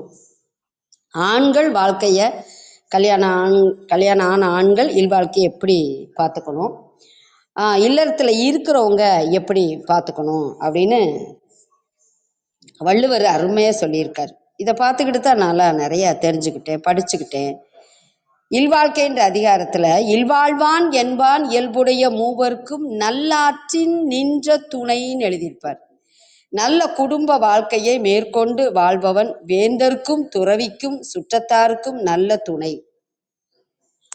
அமைதியுற குடும்பங்கள் நடைபெறி நாட்டின் ஆட்சி முறைகளில் குழப்பம் இல்லை. அவர் தவம் செவ்வனே நடைபெறும், சுற்றத்தார் பயன்பெறுவர். எனவே மூவருக்கும் துணை அப்படின்னு அவர் எழுதியிருக்கார். துறந்தார்க்கும் துவாதவர்க்கும் இறந்தார்க்கும் இல்வாழ்வான் என்பான் துணை. அருமையான ஒரு குறள். இல்வாழ்வில் இல்லாதவர்க்கும் வறுமையால் இல்லாதவர்க்கும் இறந்து மடிந்தவர்க்கும் குடும்பம் நடத்துபவன் துணையாவான். எவ்வளோ அருமை பாருங்க. எல்லாருக்கும் ரொம்ப நல்லா சொல்லிட்டாங்க. ஈதலால் இறப்போரை பேணலால் பாதுகாத்தல், அவங்களை கேட்டு வந்தவங்களுக்கு கொடுக்கறது. அரசன் மட்டுமா, நம்மளும் தான். கேட்டாங்கன்னா கொடுப்போம், கேட்காமலே அவங்க முகம் பார்த்தும் நம்ம செய்வோம் இல்லையா. இறந்தோருக்கு இறங்குதலால் இல்வாழ்வான் இவர்களுக்கு துணை என்று வள்ளுவர் அருமையா சொல்லியிருக்கார். இவங்களுக்கு மட்டும் இல்ல, தென்புலத்தார் தெய்வம் விருந்து ஒக்கல் தான் என்று ஆங்கு ஐம்புலத்தாறு ஓம்பல் தலையினர். அவன் நல்லா வாழணும். ஒரு ஆண்மகன் இல்வாழ்வான் அவன் நல்லா வாழணும், நல்லா சம்பாதிக்கணும், ஒழுக்கமா இருக்கணும், அறிவா இருக்கணும், அன்பா இருக்கணும், வீரமா இருக்கணும், தொண்டு செய்யும் உள்ளம் இருக்கணும், சுற்றத்தை பேணணும், தேடி வரும் விருந்து தெய்வம் தென்புலம் ஆகிய 5 இடத்தும் நல்வினை செய்வது சிறப்புடையது என்று வள்ளுவர் குறிப்பிட்டுள்ளார். வாழ்க்கை துணை நலம்ன்ற அதிகாரத்துல சொல்லியிருப்பாரு. மனைத்தக்க மாண்புடைகளாகி தற்கொண்டான் வளத்தக்கால் வாழ்க்கை துணை அப்படிம்பார். குடும்பத்துக்கு ஏற்ற குண நலம் உடையவளாகி கொண்ட கணவன் செல்வ நிலையறிந்து குடும்பம் நடத்துபவளே உண்மையான வாழ்க்கை துணைன்னு எழுதியிருப்பார். நாமளும் அப்படித்தான் இருக்கணும், அதான் நல்லது. தற்காத்து தற்கொண்டான் பேணி தகை சான்ற சொற்காத்து சோர்வு இலாள் பெண் அப்படிம்பாங்க. கற்பு நெறியில் தன்னை காத்து தன் கணவனை பேணி குடும்ப புகழை பாதுகாப்பதில் சோர்வடையாத பெண்ணை பெருமைக்கு உரியவள். பெண் பிள்ளைங்க கல்யாணம் ஆயிடுச்சுன்னா பிறந்த வீட்டையும் நல்லா பார்த்துக்கணும், புகுந்த வீட்டையும் நல்லா பார்த்துக்கணும். இது அன்பா நம்ம செய்யணும். அப்படி செய்தோமானால் வாழ்நாளெல்லாம் நம்ம நல்லாவே நம்ம இருப்போம். அதை போல மக்கட்பேறு அப்படின்னு ஒரு அதிகாரத்துல அடுத்தே கொடுத்திருப்பாரு. தந்தை மகற்கு ஆற்றும் நன்றி அவையத்து முந்தி இருப்ப செயல். நாம் அறிந்ததே. தம்மின் தம்மக்கள் அறிவுடைமை மா நிலத்து மண் உயிர்க்கு எல்லாம் இனிது. நம்மளோட நம்ம பிள்ளைங்க அறிவா இருக்கிறது நம்மளுக்கு மகிழ்ச்சியா இருக்கும், பெருமையா இருக்கும். அவங்கள விட அவங்க பிள்ளைங்க இன்னும் அறிவா இருக்கணும். ஈன்ற பொழுதின் பெரிதுவக்கும் தன் மகனை சான்றோன் என கேட்ட தாய். அன்றைய காலத்துல கேட்டா, இன்னைக்கு தாய் நம்ம பார்க்குறோம். பெத்த பிள்ளைங்க நல்லா பேரும் புகழுமா இருக்கிறத நம்ம கேட்குறோம், பார்க்குறோம், மகிழ்ச்சி அடையணும். அப்படிதான் இருக்கணும். குழந்தைகள் நாம் அப்படிதான் வளர்க்கணும். இந்த உலகத்துக்கு நல்ல பிள்ளைகளை நாம கொடுத்துட்டு போகணும். மகன் தந்தைக்கு ஆற்றும் உதவி இவன் தந்தை என்னோற்றான் கொல் எனும் சொல். எவ்வளோ அருமையா எழுதியிருக்காரு. பிள்ளைகளால பெற்றோருக்கு பெருமை இருக்கணும், பெற்றோரால பிள்ளைகளுக்கு நல்வாழ்வு கிட்டணும். அதை நம்ம சரியா செய்கிறோம். மற்றவங்களுக்கு இந்த தளத்தின் வழியாக நம்ம வழிகாட்டியா இருக்கணும். தைப்பொங்கல் எங்கள் ஊரில் ஆண்டுதோறும் கொண்டாடுவாங்க, சிறப்பாக கொண்டாடுவாங்க. அதில் நிறைய நற்செயல்கள் இருக்கும். எனக்கு அது ரொம்ப பிடிக்கும். நான் சிறுகதையாக எழுதியிருக்கேன். ஆண்டுதோறும் கபடி ஆண்களுக்கு வைப்பாங்க. நாங்கள் எல்லாம் போய் பார்ப்போம். மந்தையில் கபடி நடக்கும். வீர தீர செயல்தான். உண்மைக்கே ரொம்ப நல்லா இருக்கும். அந்த கபடி பற்றிய எல்லா விதிகளும் எல்லாமே எங்களுக்கு தெரியும். இளைஞர்கள் நல்லா விளையாடுவாங்க. சிறு பிள்ளைகளாம் நல்லா பார்த்து வச்சுப்பாங்க. பெண் பிள்ளைங்க, ஆண் பிள்ளைங்க, பெரியவங்க எல்லாருமே போவோம். அது போக சிறு குழந்தைகள்லேருந்து பெரியவங்க வரைக்கும் கம்மாயில் இக்கரையிலேருந்து அக்கறைக்கு போகிறது, மெதுவாக சைக்கிள் ஓட்டுறது, வேகமாக சைக்கிள் ஓட்டுறது, எல்லாத்துக்குமே ஊரே நின்று பார்ப்போம். நாங்கள் சாக்கு போட்டி, நிறைய போட்டிகளை வச்சு பரிசு கொடுப்பாங்க. அவங்கவுங்க விரும்பின ரூபாயை கொடுத்துருவாங்க. சிலர் பரிசு பொருளை வாங்கி கொடுப்பாங்க. அவ்வளோ ஒற்றுமையாக, அவ்வளோ மகிழ்ச்சியாக அந்த தைப்பொங்கல் முதல் நாள் அவ்வளோ நல்லா கொண்டாடுவோம். ரொம்ப நல்லா இருக்கும். நான் அப்படியே உணர்ந்து கதையை எழுதி வச்சிருக்கேன். மறுநாள் மாட்டு பொங்கல். எங்களுக்கு தொழுவம் உண்டு, மாடு உண்டு, எல்லாம் உண்டு. அப்போ மாட்டு பொங்கல் கொண்டாடினோன்னா மாட்டு பண்ணை வச்சிருப்பாங்களே, பால் பண்ணை, அவங்கெல்லாம் பார்த்தீங்கன்னா வீடு வீடாக ஒவ்வொரு கரும்பை பெரிய கரும்பு கட்டு 2 3 வாங்கி வச்சுக்குவாங்க. சக்கரை பொங்கலும் ஒரு கரும்புமா கொடுப்பாங்க. பனக்கிழங்கு தான், ரொம்ப நல்ல கரும்பு தான். எல்லாருக்கும் தான தர்மம் தான் இருக்கிறவங்க எல்லாரும். இதில் நான் உங்ககிட்ட பகிர்ந்துக்கிறது எனக்கு நல்ல ஞாபகம் இருக்குது. நாங்கள் 4 பெண் குழந்தைங்க அப்பாவுக்கு. நானும் என் தங்கை என்ன பண்ணுவோம், கும்பால நல்லா விளக்கி வச்சிருவாங்க. கும்பால 3/4 சோறு போட்டுருவாங்க.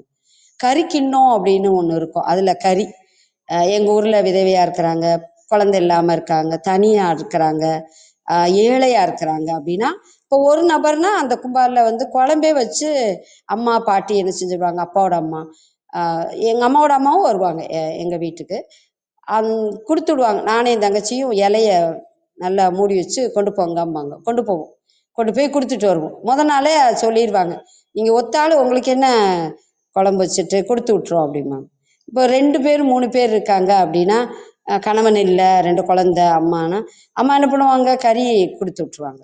நாங்கள் கொண்டு போய் கொடுப்போம். இந்த மாதிரி கடலை விளைஞ்சா சொந்த பந்தத்துக்கெல்லாம் நாங்கள் கொடுப்போம். இந்த மாட்டு பொங்கலுக்கு கரும்பெல்லாம் காசுக்கு வாங்க வேண்டாம். அவங்களே வருஷம் நினைப்பாங்க, நமக்கு இன்னார் வீட்டிலேருந்து வந்துடும்.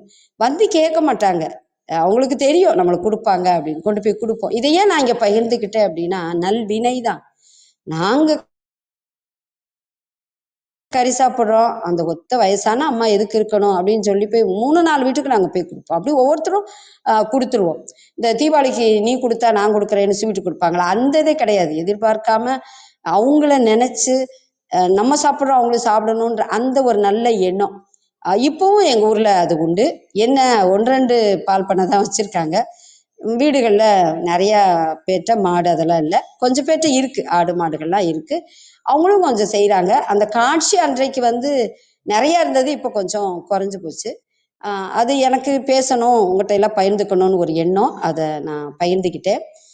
நம்ம தைப்பொங்கல் கொண்டாடுறப்போ இனிமேல் மண்பானையில் தைப்பொங்கல் வச்சு, கரும்பு வச்சு, இந்த மாதிரி நாமளும் செய்வோம். நம்மளுக்கு மகிழ்ச்சியாக இருக்கும்.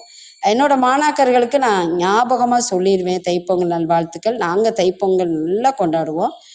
நமக்கான தமிழர்களுக்கான குறிப்பாக உழவர்களுக்கான ஒரு சிறப்பான ஒரு திருநாள் இந்த தைப்பொங்கல் தான், மாட்டுப்பொங்கல் தான். அதை கொண்டாடணும் அப்படின்னு சொல்லிட்டு நான் சொல்லுவேன். ஏன்னா நம்ம சொன்னா தான் அவ செய்வா, அவ பிள்ளைக்கு செய்வா.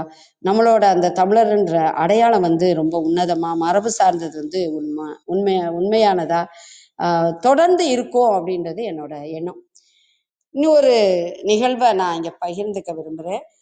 எங்க ஊர்ல நான் பார்த்துருக்கேன், கணவன் மனைவி சண்டை எப்பயாவது வரும். எங்கள் அம்மா கிட்ட, ஏம்மா நான் அது பார்க்கணுமா அப்படின்னு சொல்லிட்டு, அதுக்காக பெண் பிள்ளைங்க போவீங்களா என்ன கல்யாணம் ஆகாமன்னு? இல்லைம்மா பார்க்கணுமான்ட்டு ஊர்க்கூட்டத்தில் கலந்துக்க அனுமதிக்கலை. ஆனால் ஊர்க்கூட்டம் நடக்கிற இடத்துக்கு எதுக்க உள்ள வீட்டில் மாடியில் நாங்கள் உட்காந்துக்கிட்டோம். உட்காந்து பார்த்தோம். எனக்கு நல்ல ஞாபகம் இருக்குது. இப்போ என்ன எடுத்துப்போமே, கணவர் வேண்டாம் அப்படின்னு நான் முடிவு பண்ணிட்டா, யோசித்து அப்பா அம்மாலாம் அதெல்லாம் செய்யக்கூடாது சொல்லக்கூடாது எல்லாம் சொல்லுவாங்க. இருந்தாலும் ஒரு கோபத்துல என்ன பண்ணிடுறது, அன்றைய காலங்களில் ஒரு ₹5 எடுத்துக்கிட்டு நாட்டாம வீட்டுக்கு போயிடணும்.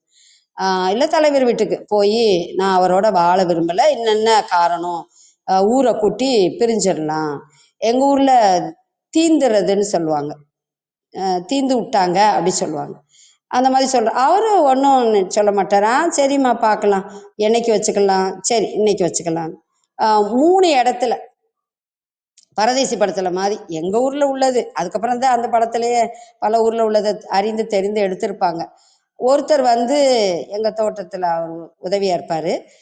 ஒரு தெருவில் தொடக்கத்துல சொல்லுவாங்க ஊர்க்கூட்டம் நடக்குது அப்படி சொல்லுவாங்க, நடுவுல சொல்லுவாங்க, கடைசியில சொல்லுவாங்க, இப்படி ஊர் முழுக்க சொல்லுவாங்க. எங்க ஊர் பெரிய கிராமம். ஊர்க்கூட்டம் கூடும் எப்போ தெரியுமா, ஒரு 9 மணிக்கு மேலே, அன்றைய காலங்களில் ஒரு 9 மணிக்கு மேலே. சிலர் மட்டும்தான் வருவாங்க. முதலே தகவல் பையனோட வீட்லேயும் சொல்லிடுவாங்க. 2 பக்கமாக நின்றுப்பாங்க.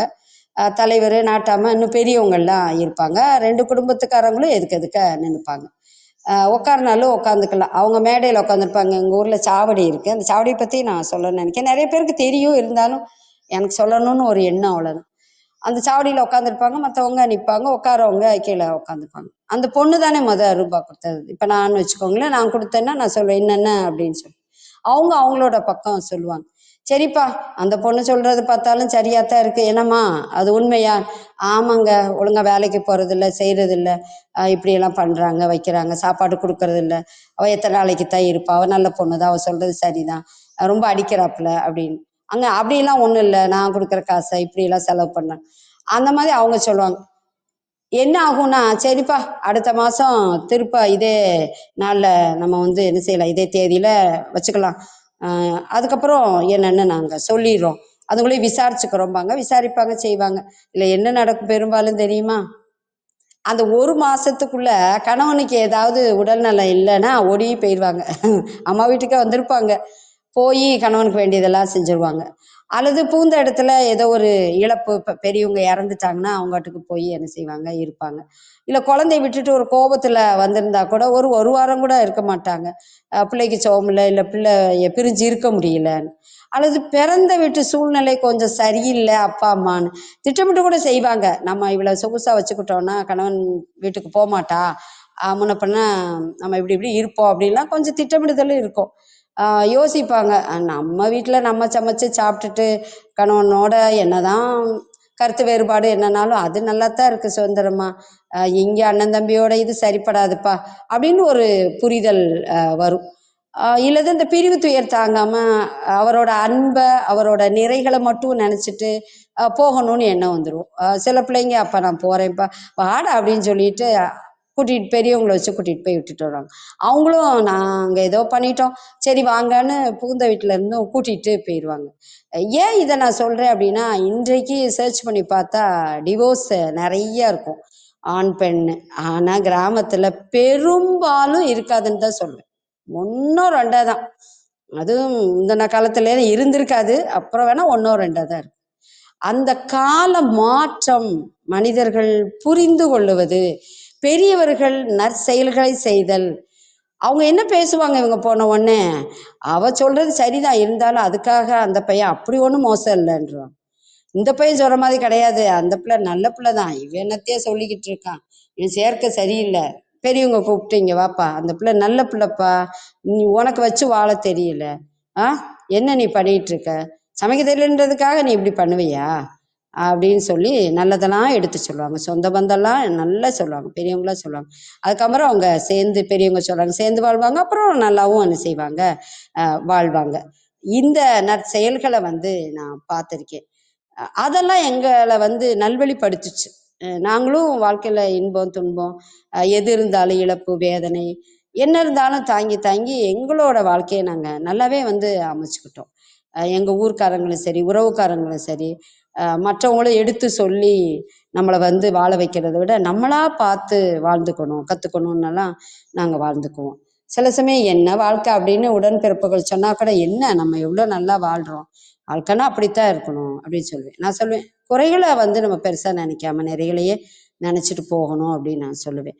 இன்றைக்கு எத்தனை பேர் இதை நடைமுறையில் கொண்டு வர்றாங்க பாருங்க. அவங்களுக்கு பிடிக்கல, அவங்க வந்து விவாகரத்து பண்றாங்க. இதில் நாம என்ன தலையிட, நாம என்ன சொல்ல அப்படின்றாங்க. நம்ம சொன்னா கூட அவங்களும் கேட்க மாட்டாங்க. ரெண்டு இடத்துலையும் இங்க தவறு நடக்குது. அதனாலதான் நிறைய விவாகரத்து நடக்குது. பெரியவங்க சொல்ற நல்லதை நாம வந்து கேட்கணும் அப்படின்ற எண்ணம் அவங்களுக்கு வரணும்.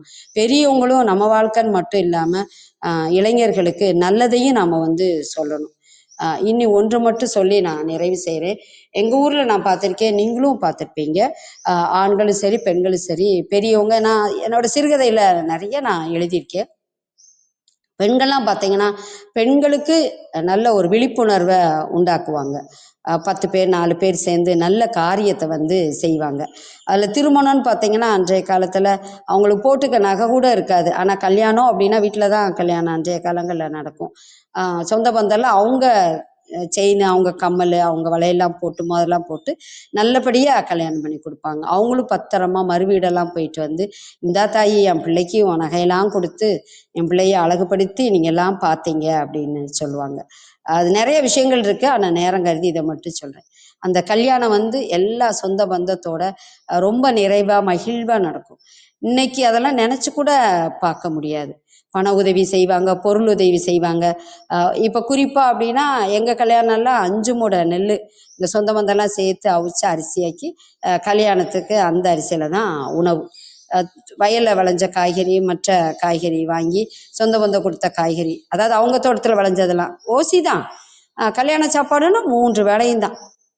நல்ல ஒரு விருந்து. எந்த ஒரு பால் காய்ச்சாகட்டும், ஒரு சடங்காகட்டும், உறவினர்களோடு அந்த உட்கார்ந்து சாப்பிட்ற அந்த சாப்பாடு ஒரு மகிழ்ச்சியா இருக்கும். கோயிலில் வந்து குழந்தைக்கு மொட்டை போடணுமா, சொந்த பந்தத்தோட ரொம்ப நல்லா இருக்கும். காசு பணம்ன்றத கிராமத்துக்காரங்க பார்க்கறதே கிடையாது. இன்னைக்கு கிராமத்து மக்களுமே என்ன செஞ்சுட்டாங்க, கொஞ்சம் மாறிட்டாங்க. சிலர்லாம் பார்த்துருக்கேன் எங்கள் ஊரில், ஆண்கள் பெண்கள் ஊருக்குன்னே தொண்டு செய்வாங்க. ஊரோட நல்லதுக்கு தெருவை சுத்தமாக்கணும், வார்கள் தண்ணி சரியாக வந்து போகணும், யாராவது வந்து படிக்கலைன்னா போய் பிள்ளைய படிக்க வை செய்யி, நாங்கள் உதவி செய்கிறோன்னு செய்கிறதாகட்டும்.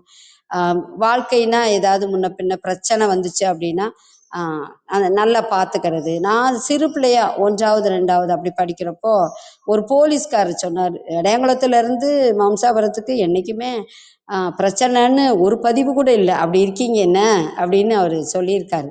நான் அப்போ 2ஓ 1ஓ தான் படிச்சிருப்பேன். எனக்கு அது அது கேட்ட ஞாபகம் இருக்குது. எங்கள் அம்மாட்ட கேட்டப்போ, ஆமாம் நம்ம ஊரில் பிரச்சனை அப்படின்னு சொல்லிட்டா பெரியவங்களா பார்த்து தலையிட்டு சரி பண்ணிக்கிடுவாங்க, போலீஸ் ஸ்டேஷன் அவ்வளோவா போனதில்லை அப்படின்னு. ஆனால் இன்றைக்கு நிலைமை மாறி போயிருக்குது. இதற்கெல்லாம் காரணம் என்ன அப்படின்னா, பெரியவங்க வந்து பேசுகிறத இளைஞர்கள் மற்றவங்க கேட்டு அவங்க சொன்னால் நல்லதாக தானே இருக்குது, சொல்கிறத நம்ம கேட்போம் அப்படின்னு கேட்டாங்க. பெரியோரோட உறவு நமக்கு வந்து வேணும். அதை நம்ம வந்து வாழ்க்கையில் கடைபிடித்தோம்னா நம்மளோட வாழ்க்கை மிக சிறப்பாக இருக்கும். நிறைவா ஒன்றே ஒன்று தான், நம்ம பகுத்தறிவு பகலவன் ஐயா வந்து வாழ்க்கைக்கு நிறைய நல்ல கருத்துக்களை அவங்க சொல்லியிருக்காங்க. பகுத்தறிவோடு நிறைய நிறைய தொண்டுகளை வந்து செஞ்சுருக்காங்க. அவங்க சொன்ன பொன்மொழிகளில் ஒன்றை மட்டும் சொல்லி நான் நிறைவு செய்யலான் இருக்கேன்.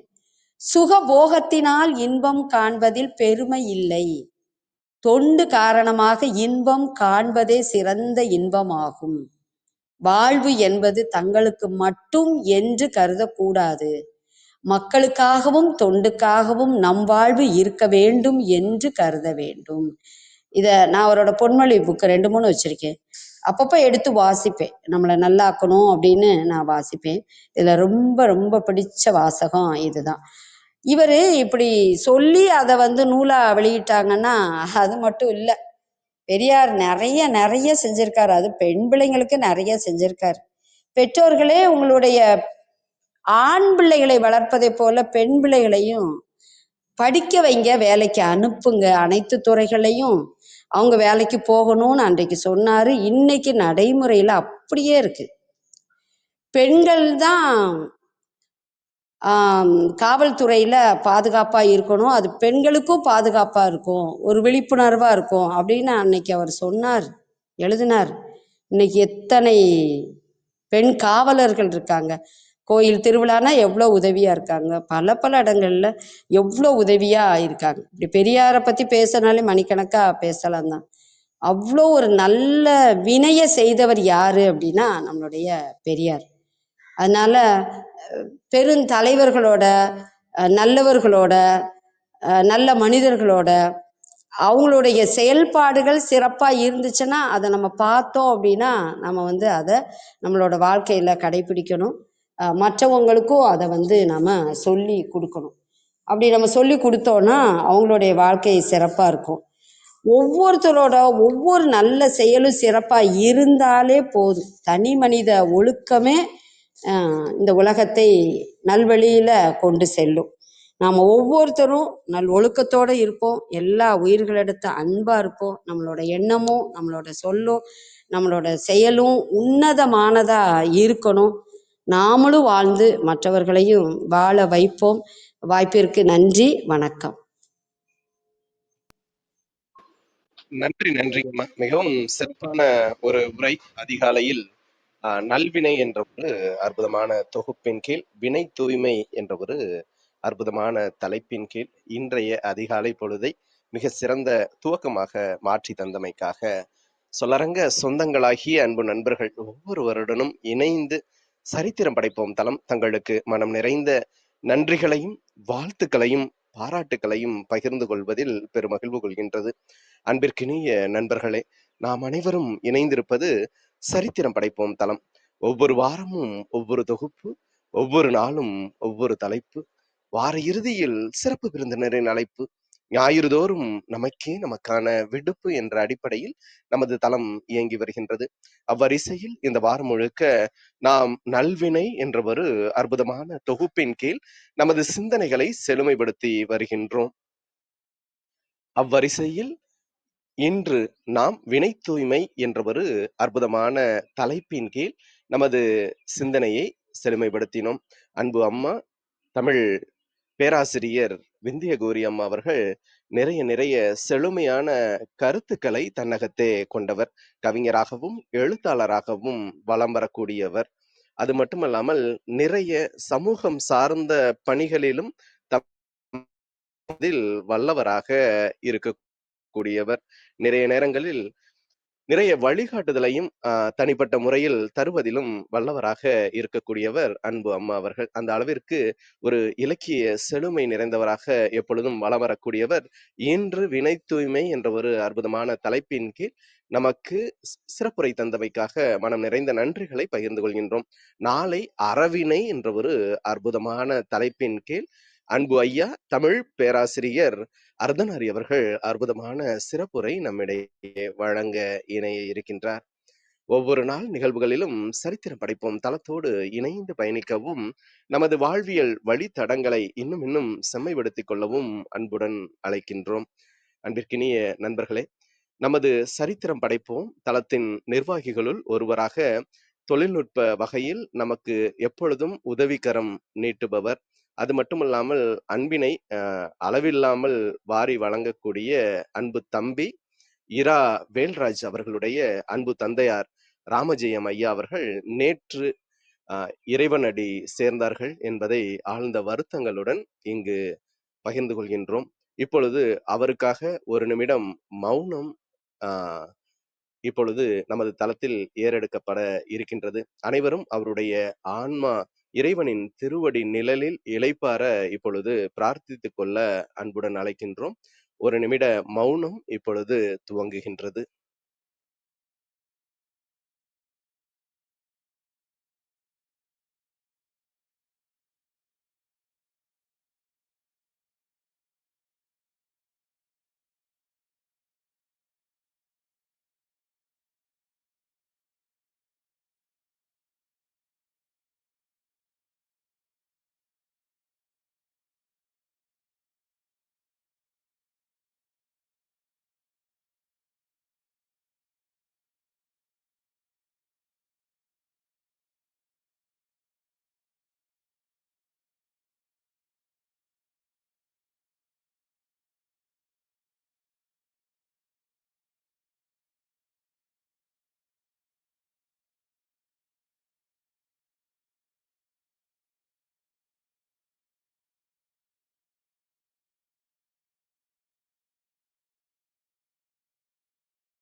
மௌனத்தில் ஈடுபட்ட ஒவ்வொருவருக்கும் மனம் நிறைந்த நன்றி.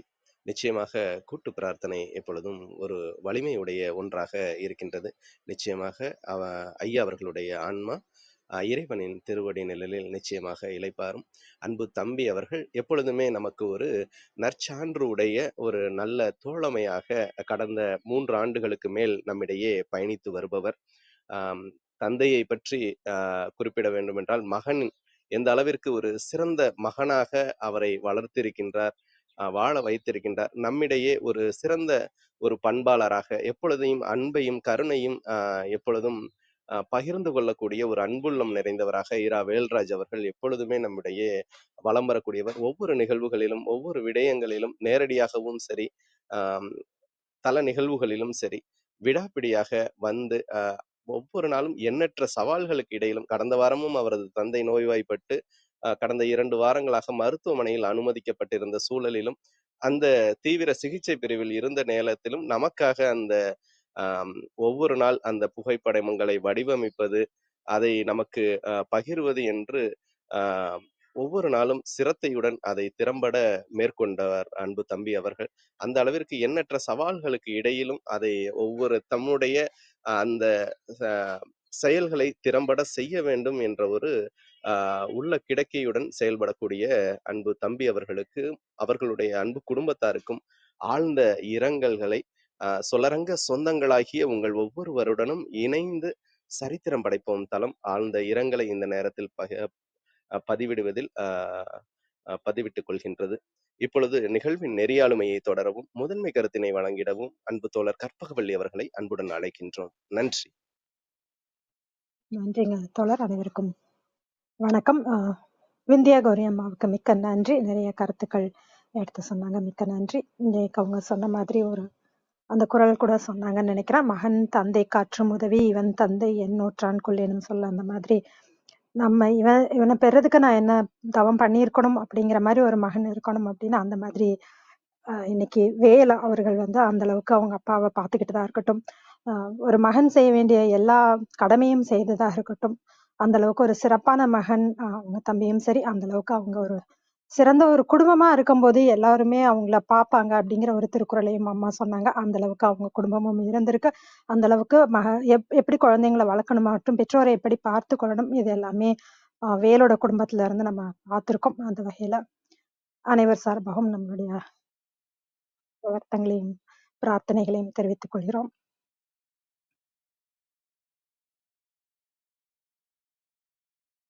சொல், செயல், எண்ணம் இது 3ம் சரியா இருக்கணும். அதுதான் நல்ல வினை அப்படிங்கிறத பத்தி அம்மா சொன்னாங்க. வினை தூய்மை அப்படின்னு சொல்லி திருவள்ளுவரும் 10 குறள்கள் எழுதியிருக்காரு. நம்ம செய்து ஒரு செயலை செய்துட்டோம்னா அதற்கப்புறம் வருத்தப்படக்கூடிய செயல்களை நாம் செய்யக்கூடாது. அந்த மாதிரியான நல்ல செயல்களை பற்றி நம்ம நல்வினை பற்றி பேசணும் அப்படின்னா தீவினை பற்றியும் நம்ம தெரிஞ்சுக்கணும். எதை செய்யக்கூடாதுங்கிறதும் நம்ம தெரிஞ்சுக்கணும். பெற்ற தாய் பசியோட இருந்தாலும் அந்த உணவு திருடி நம்ம கொண்டு போய் கொடுக்க கூடாது. அதே போல ஒருத்தர் வாழைத்தாரு ஒரு இறைவனுக்கு கொடுக்கறதுக்காக கொடுக்குறாரு. அந்த வேலையாள் போய் கொடுக்குறாரு, பசிக்குதுன்னு சொல்லி 2 பழம் சாப்பிட்டுறாரு. அப்ப அந்த இறைவன் கனவுல வந்து சொல்றாரு, எனக்கு 2 பழம் கிடைத்ததுன்னு. அப்ப அவர் வேலையாளை கூப்பிட்டு கேட்கும்போது அவர் 2 வாழைப்பழம் சாப்பிட்டுட்டேன் அப்படிங்கிறாரு. அப்ப முதல்ல நம்ம கிட்ட வேலை செய்யறவங்களுக்கான அந்த பொருளையும் கொடுத்துடணும், அவங்க பசியாற்றணும், எல்லாருக்குமே முதல்ல நம்ம அதை கொடுத்துடணும். அது அந்த ஒரு கருத்து இருந்தது. அதோட பொருட்களை நம்ம பயன்படுத்தலாம், மனிதர்களை நாம் பயன்படுத்தக்கூடாது அப்படிங்கிறதையும் சொன்னாங்க. கூடலூர் கிழார் அவருடைய முதுமலை காஞ்சியில இருந்து நம்ம என்ன கத்துக்கிறோங்கிறத தாண்டி நமக்கு ஒழுக்கமே சிறந்தது அப்படிங்கிறதையும் சொன்னாங்க.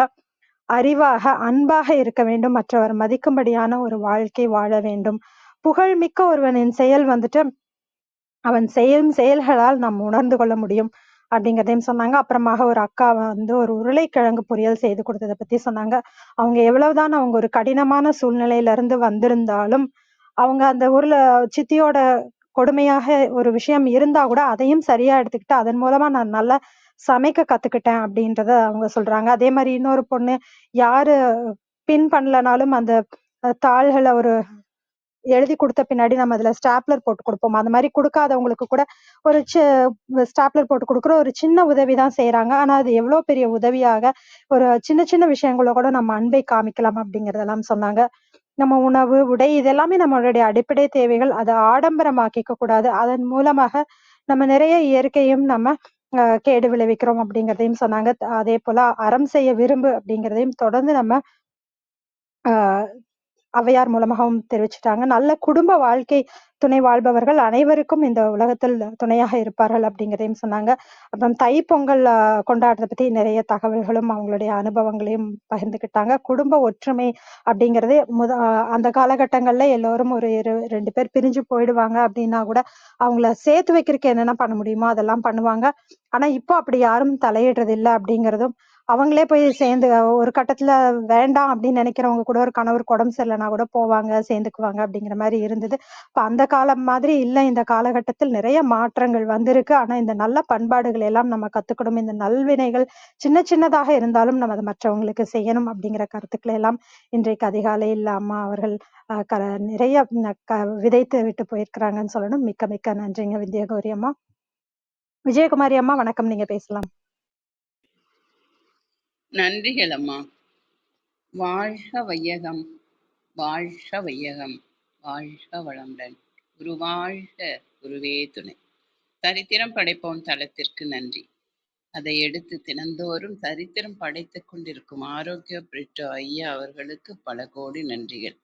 அதில் நடைபெற்று கொண்டிருக்கும் சிந்தனை சிற்பி கற்பகவல்லி அம்மா அவர்களுக்கும், கற்பனை களம் ரேவதி அம்மா அவர்களுக்கும், சித்திரம் படைக்கும் இரா வேல்ராஜ் ஐயா அவர்களுக்கும் மனமார்ந்த நன்றிகள்.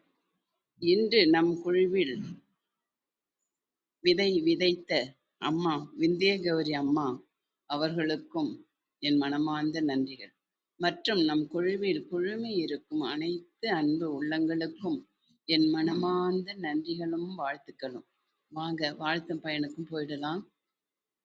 நாம் அமர்ந்துள்ள இந்த இடம் முழுவதும் நல்ல தூய தெய்வீக ஆற்றலே நிரம்பின.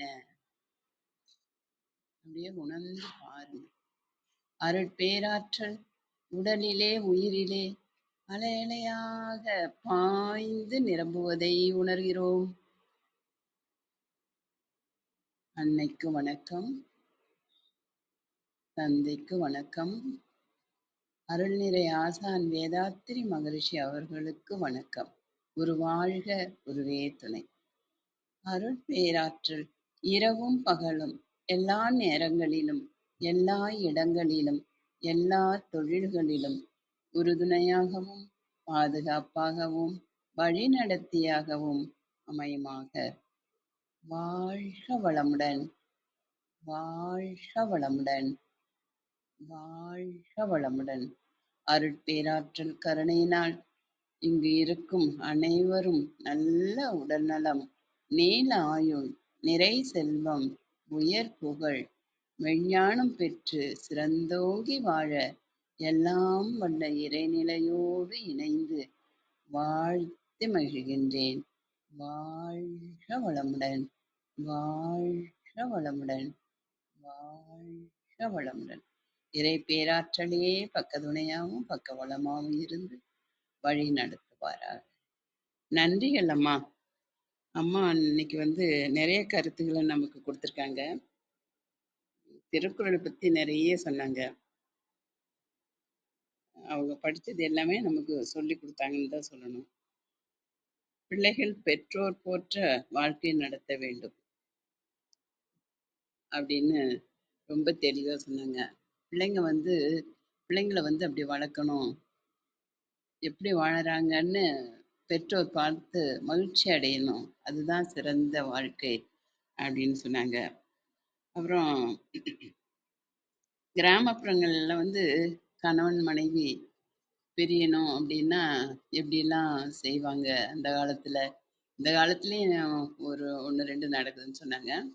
கிராமங்கள்ல தெரியும். இப்ப பிரியணும்னா 2 பேரும் போனாலும் இவங்க குணம் எப்படி அவங்க குணம் எப்படின்னு அங்க கிராமங்கிறதுனால எல்லாருக்குமே புரியும். அத வச்சு எப்படிலாம் சேர்ந்து வாழ வச்சிருக்காங்க பாருங்க. அத நம்ம கையில எடுத்துக்கணும். ஆனா இப்ப நகர்ப்புறங்கள்ல வந்து அ சொன்னதும் போறாங்க. யார் பேச்சும் கேட்கறதும் இல்ல, பெரியவங்க சொல்றத. போயிட்டு பிரிஞ்சு வந்து நெறைய கஷ்டங்கள அனுபவிக்கிறாங்கன்னு தான் நான் சொல்லுவேன்.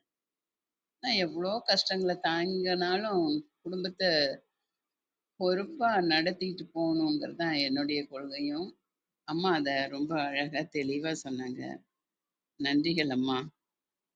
அப்புறம் வந்து எப்பொழுதும் நம்ம வந்து தொண்டு செய்துட்டே இருக்கணும். அந்த தொண்டு செய்ற அந்த உள்ளம் வேணும் அப்படின்னு ரொம்ப அருமையா சொன்னீங்கம்மா. அது எல்லாரும் நாங்க உணர்ந்துக்கிறோம். செய்யணும் அப்படின்னு நானும் கேட்டுக்கிறேன். ம். ரொம்ப சிறப்பு அம்மா. நாமும் வாழ்ந்து மற்றவர்களையும் வாழ வைக்கணும் அப்படின்னு ரொம்ப தெளிவா சொன்னீங்கம்மா. உண்மைதாம்மா அது.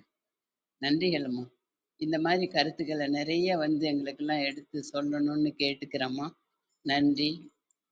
அம்மாவுங்க அவர்களும் அவர் குடும்பமும் குழந்தைகளும் நல்ல உடல்நலம், நீள ஆயுள், நிறை செல்வம், உயர் புகழ், மெய்ஞானம் பெற்று சிறந்தோங்கி வாழ வேண்டும்.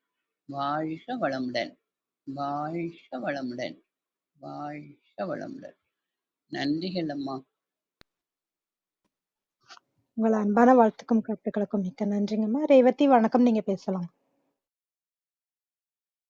வணக்கம் வள்ளி, வணக்கம் அனைவருக்கும். இன்னைக்கு பிந்திய கௌரி அம்மா ரொம்ப அழகா அந்த திருக்குறள்ல இருந்து எடுத்துக்காட்டுல இருந்து தாங்கள் எப்படி அவங்க வாழ்க்கையில வந்து அந்த திருக்குறளை வந்து பயன்படுத்தினாங்க. ஏன்னா அது நம்மளும் தான் திருக்குறள் படிச்சிருக்கோம், நிறைய விஷயங்கள் வந்து படிச்சிருக்கோம். ஆனா படிக்கிறதோட நிறுத்தாம அவங்க ஒவ்வொன்றையும் எப்படி அவங்க வாழ்க்கையில வந்து பாடமா எடுத்துக்கிட்டாங்க அப்படிங்கிறது தான் ஒரு சிறப்பாகவும் சரி, ரொம்ப மகிழ்வாகவும் இருந்தது.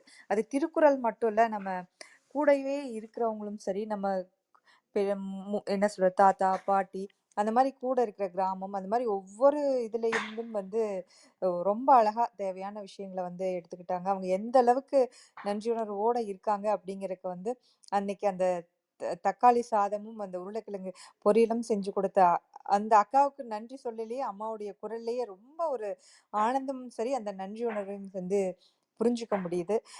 இது வந்து யாருக்காவது வந்து பார்த்தா ரொம்ப சாதாரணமா என்ன ஒரு அவசரத்துக்கு சமைச்சிருப்பாங்க அப்படிங்கிற மாதிரி தெரியும். ஆனா அந்த நிலையில இருந்து அந்த விஷயத்த வந்து உணவு அப்படிங்கறது வந்து ஒரு சும்மா ஒரு சாப்பிடுறது மட்டும் இல்ல. அதே சொல்லுவாங்க, அந்த உணர்வும் கலந்திருக்கு அப்படிங்கிற மாதிரி சொல்லுவாங்க. அது மாதிரி நிறைய விஷயங்கள் இன்னைக்கு அம்மாவுடைய பேச்சுல இருந்து தெரிஞ்சுக்க முடிஞ்சது. அதே போல வினை தூய்மை அப்படிங்கிறதுல வந்து நம்மளுக்கு வந்து ஏதாவது நல்லதா இருக்கணுங்கிறதுக்காக நம்ம என்ன வேணா பண்ணிடலாமா அப்படிங்கிற நிறைய விஷயங்கள் இப்போ வந்து நம்ம வாழ்க்கை நம்ம தான் வாழணும், மற்றவங்கள பார்த்துட்டு இருக்க கூடாது, அப்படி இப்படின்னு நிறைய வந்து இப்போ இருக்கிறது. அது சரியான புரிதல் இல்லையோ அப்படிங்கிறதுக்கு வந்து அம்மாவுடைய பேச்சு வந்து ஒரு பெரிய விடையாக இருந்தது. நிச்சயமா நமக்கு பிடித்ததை செய்யறதுக்கு வந்து நம்மளுக்கு முழு முழு உரிமையும் இருக்கு. ஆனா அது மற்றவர்களை பாதிக்காத வரை அப்படிங்கிறதுல ஒவ்வொரு விஷயத்திலையும் அம்மா அதை மேல்கோள் காட்டி சொன்னாங்க. நம்மனால வந்து மற்றவங்க கஷ்டப்படுறது வந்து மாதிரி எதுவும் நடந்துக்காம அந்த ஒரு தூய்மையும் முக்கியம். அதே போல கொடுத்தல்ல அந்த விஷயங்களை வந்து நம்ம செஞ்சு பார்த்தா தான் தெரியும். அதுக்கு ரொம்ப அழகா அந்த 2 வாழைப்பழம், இத்தனை பெரிய வாழைத்தார்ல 2 பழம் தான் எனக்கு போச்சுன்னு இறைவன் கனவுல வந்து சொன்னது மாதிரி தான். நம்ம வந்து கோடி கோடியா போய் பணத்தை கொண்டு போய் ஒரு கோயிலுக்கு கொடுக்கறதோ, இல்ல பல அபிஷேகங்கள் பண்ணோம், எனக்கு அது பண்ணா இது பரிகாரம், இது பண்ணா அது பரிகாரம்னு பண்றதை விட, ஒரு ஏழைக்கு வந்து யாராவது சாப்பிட முடியாமவங்க இருக்கிறவங்க சாப்பாடு வாங்கி தரதாகட்டும், அது கூட அவங்க ரொம்ப அழகா ஒவ்வொரு விஷயமா வந்து படிப்படியா சொன்னாங்க. உங்களுக்கு காசு கொடுக்க முடிஞ்சதா காசு கொடுங்க, அதுவும் முடியலையா உங்களுக்கு ஒரு நல்ல வார்த்தையாவது பேசுங்க. அந்த மாதிரி நிறைய விஷயங்கள் வந்து அம்மா பகிர்ந்துக்கிட்டாங்க. உதவி செய்யறதுல இருந்து இது மாதிரி அந்த ஒவ்வொரு விஷயத்தையும் செய்ய செய்யவே நம்மனால அந்த எப்படின்னா, அது ஒரு அர்ஜுன் சொல்லுவாங்க, நம்மளால அந்த விஷயத்த செய்ய முடியாம வந்து யாருக்காவது உதவி செய்யணும்னா செஞ்சே ஆகணுங்கிறத உள்ளுணர்வாவே நம்மளுக்கு அதை செய்யணும் செய்யணும் அப்படிங்கிறது தோணும். அந்த அளவுக்கு வந்து நம்ம அதை தொடர்ந்து அந்த நல்லதை செஞ்சு அதோட பலனை கண் முன்னாடி பார்த்தோம்னா, அது உண்மையா சொல்ல போனா அது ஒரு அப்சஷன் தான். அது இன்னும் நம்ம நிறைய செய்யணும் அப்படிங்கிற மாதிரி தெரியும். அது ஒரு வாழ்த்தை. இப்போ அம்மா ஒவ்வொரு நாளும் விஜயம்மா வந்து வாழ்த்து சொல்றதாகட்டும், அது மாதிரி ஒவ்வொரு வார்த்தைக்குமே சக்தி இருக்கு நம்மளுக்கு.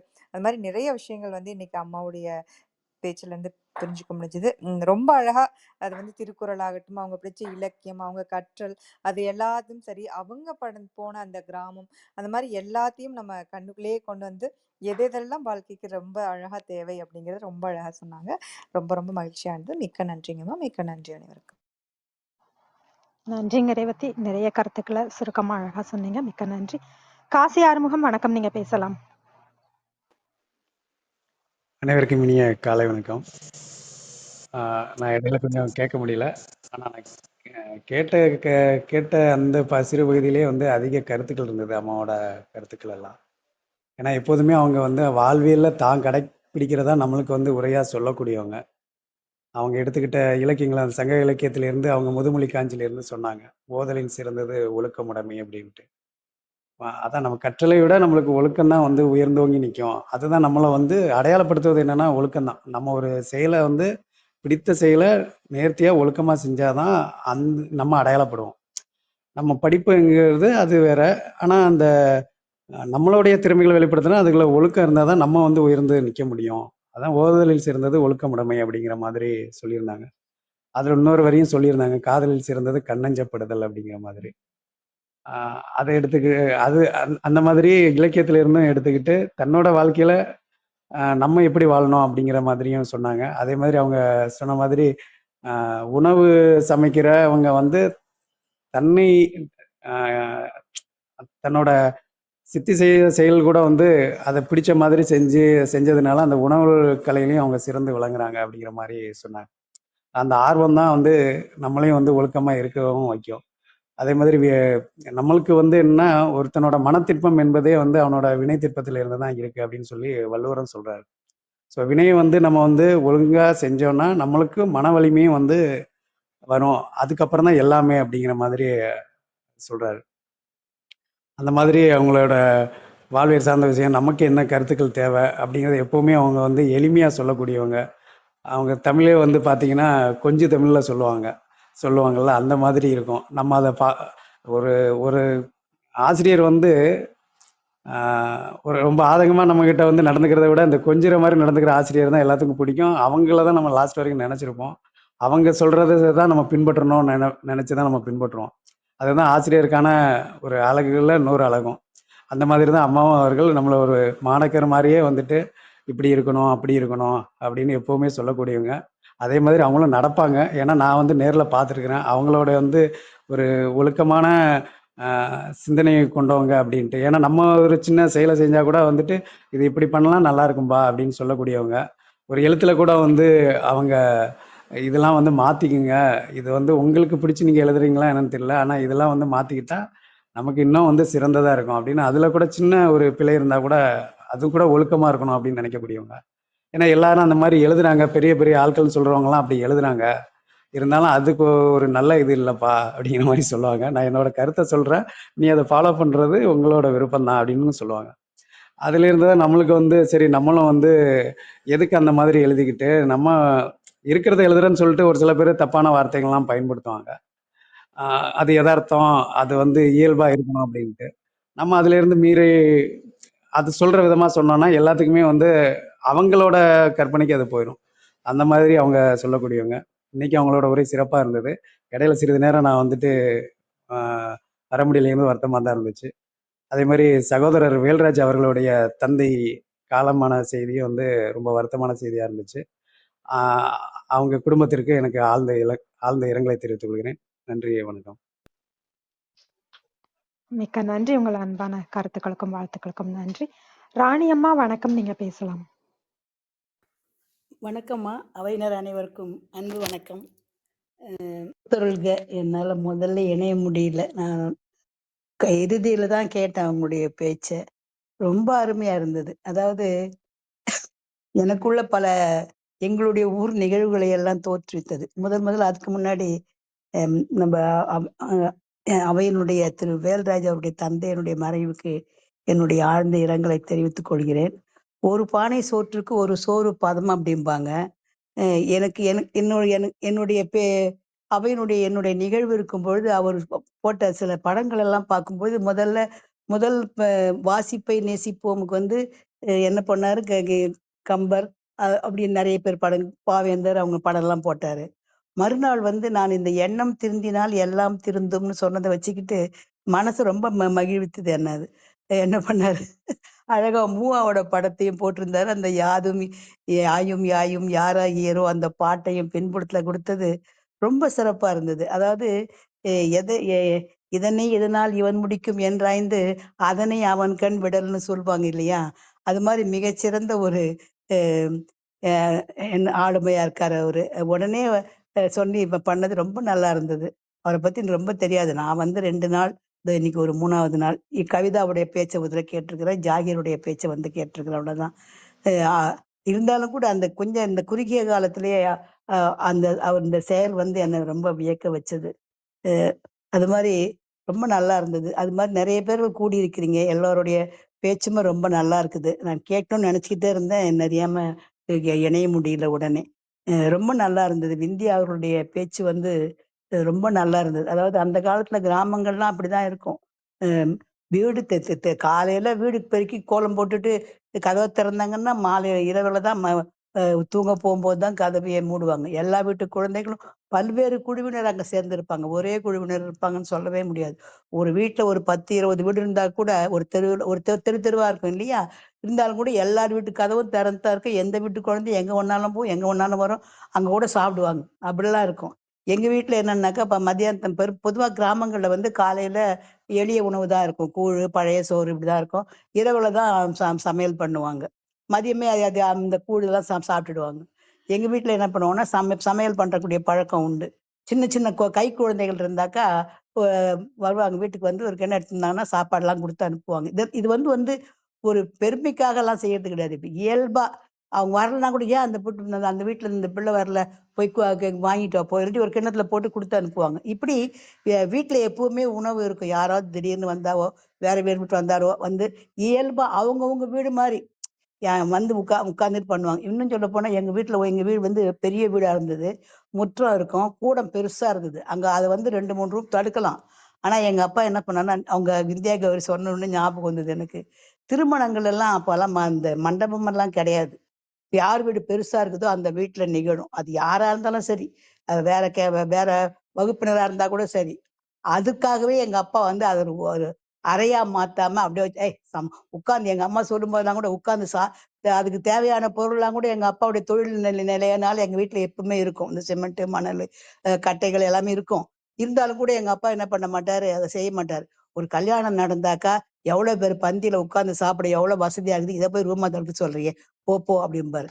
அது மாரி அப்படி அவங்களுடைய வாழ்க்கையே இயல்பே அப்படி இருந்தது. ஆனா அவங்க ஒரு வார்த்தை இன்னும் சொன்னாங்க, கிராமம் இப்ப மாறிடுச்சுன்னு.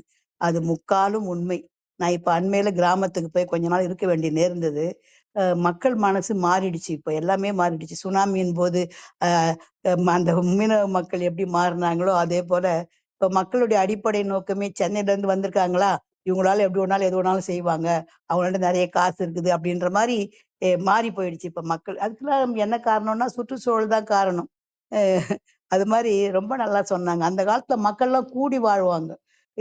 ஒரு பேதமே ஒருத்தர் ஒருத்தர் உறவு முறை இல்லன்னா கூட அண்ணன், தம்பி, மாமன், மச்சான் இப்படிதான் கூப்பிட்டுப்பாங்க. பேர் வச்சு கூப்பிட்டுப்பாங்க. ரொம்ப இயல்பா இருக்கும் வாழ்க்கை நிலை. அதனால ஏதாவது ஒரு குடும்பத்துல ஒரு சங்கடம் வந்தா கூட பெரியவங்க கூடி பேசி என்ன பண்ணுவாங்க, சுமூகமா தீர்த்து வச்சுருவாங்க. அவங்க சொன்ன மாரி காவலர்கள்லாம் எங்க ஊருக்கு வந்தா எனக்கு நினைவே கிடையாது. அது மாரி மக்கள் வந்து இயல்பா வாழ்ந்தாங்க. ஏன்னா வினை தூய்மை நல்லா இருந்தது. சொல்ற மாரி இந்த நான் நேத்தே அன்னைக்கே சொன்னேன் இல்லையா? மூவாவுடைய ஒரு எண்ணம் திருந்தினால் எல்லாம் திருந்தும் அப்படின்னுட்டு.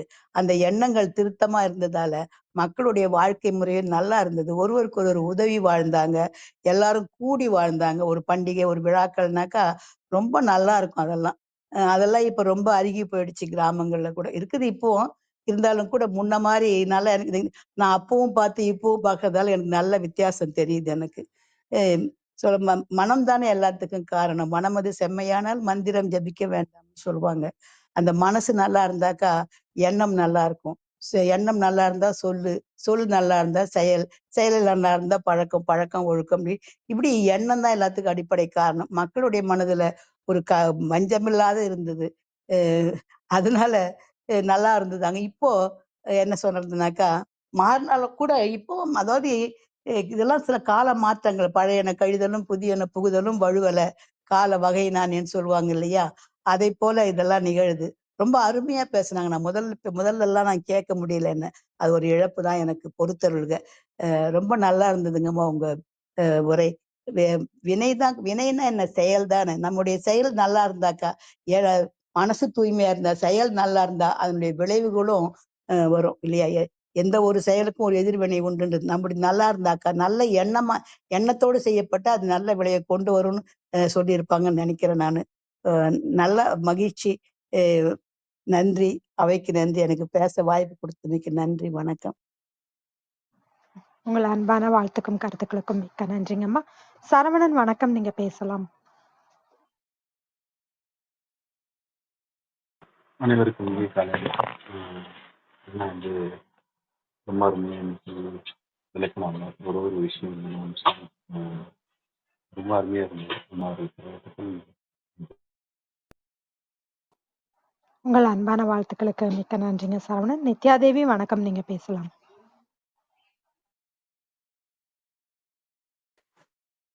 அனைவருக்கும் உற்சாகமான காலை வணக்கம். நான் இந்த நிகழ்ச்சியை கேட்கவே கிடையாது. ஆனாலும் அவங்க சொன்ன பின்னோட்ட வரிகள்ல இருந்து வரிகள் சொல்றேன். கண்டிப்பா வந்து ஒரு செயல் வந்து மிகப்பெரிய விஷயத்த நமக்கு வந்து கொடுக்கும். ஏன்னா நம்ம செய்யற செயல் தான் நாளைக்கு நம்மளுடைய சந்ததிகளுக்கும் நம்மளுடைய இந்த சரித்திரத்துக்கும் அப்படின்ற மாதிரி இருக்கும்.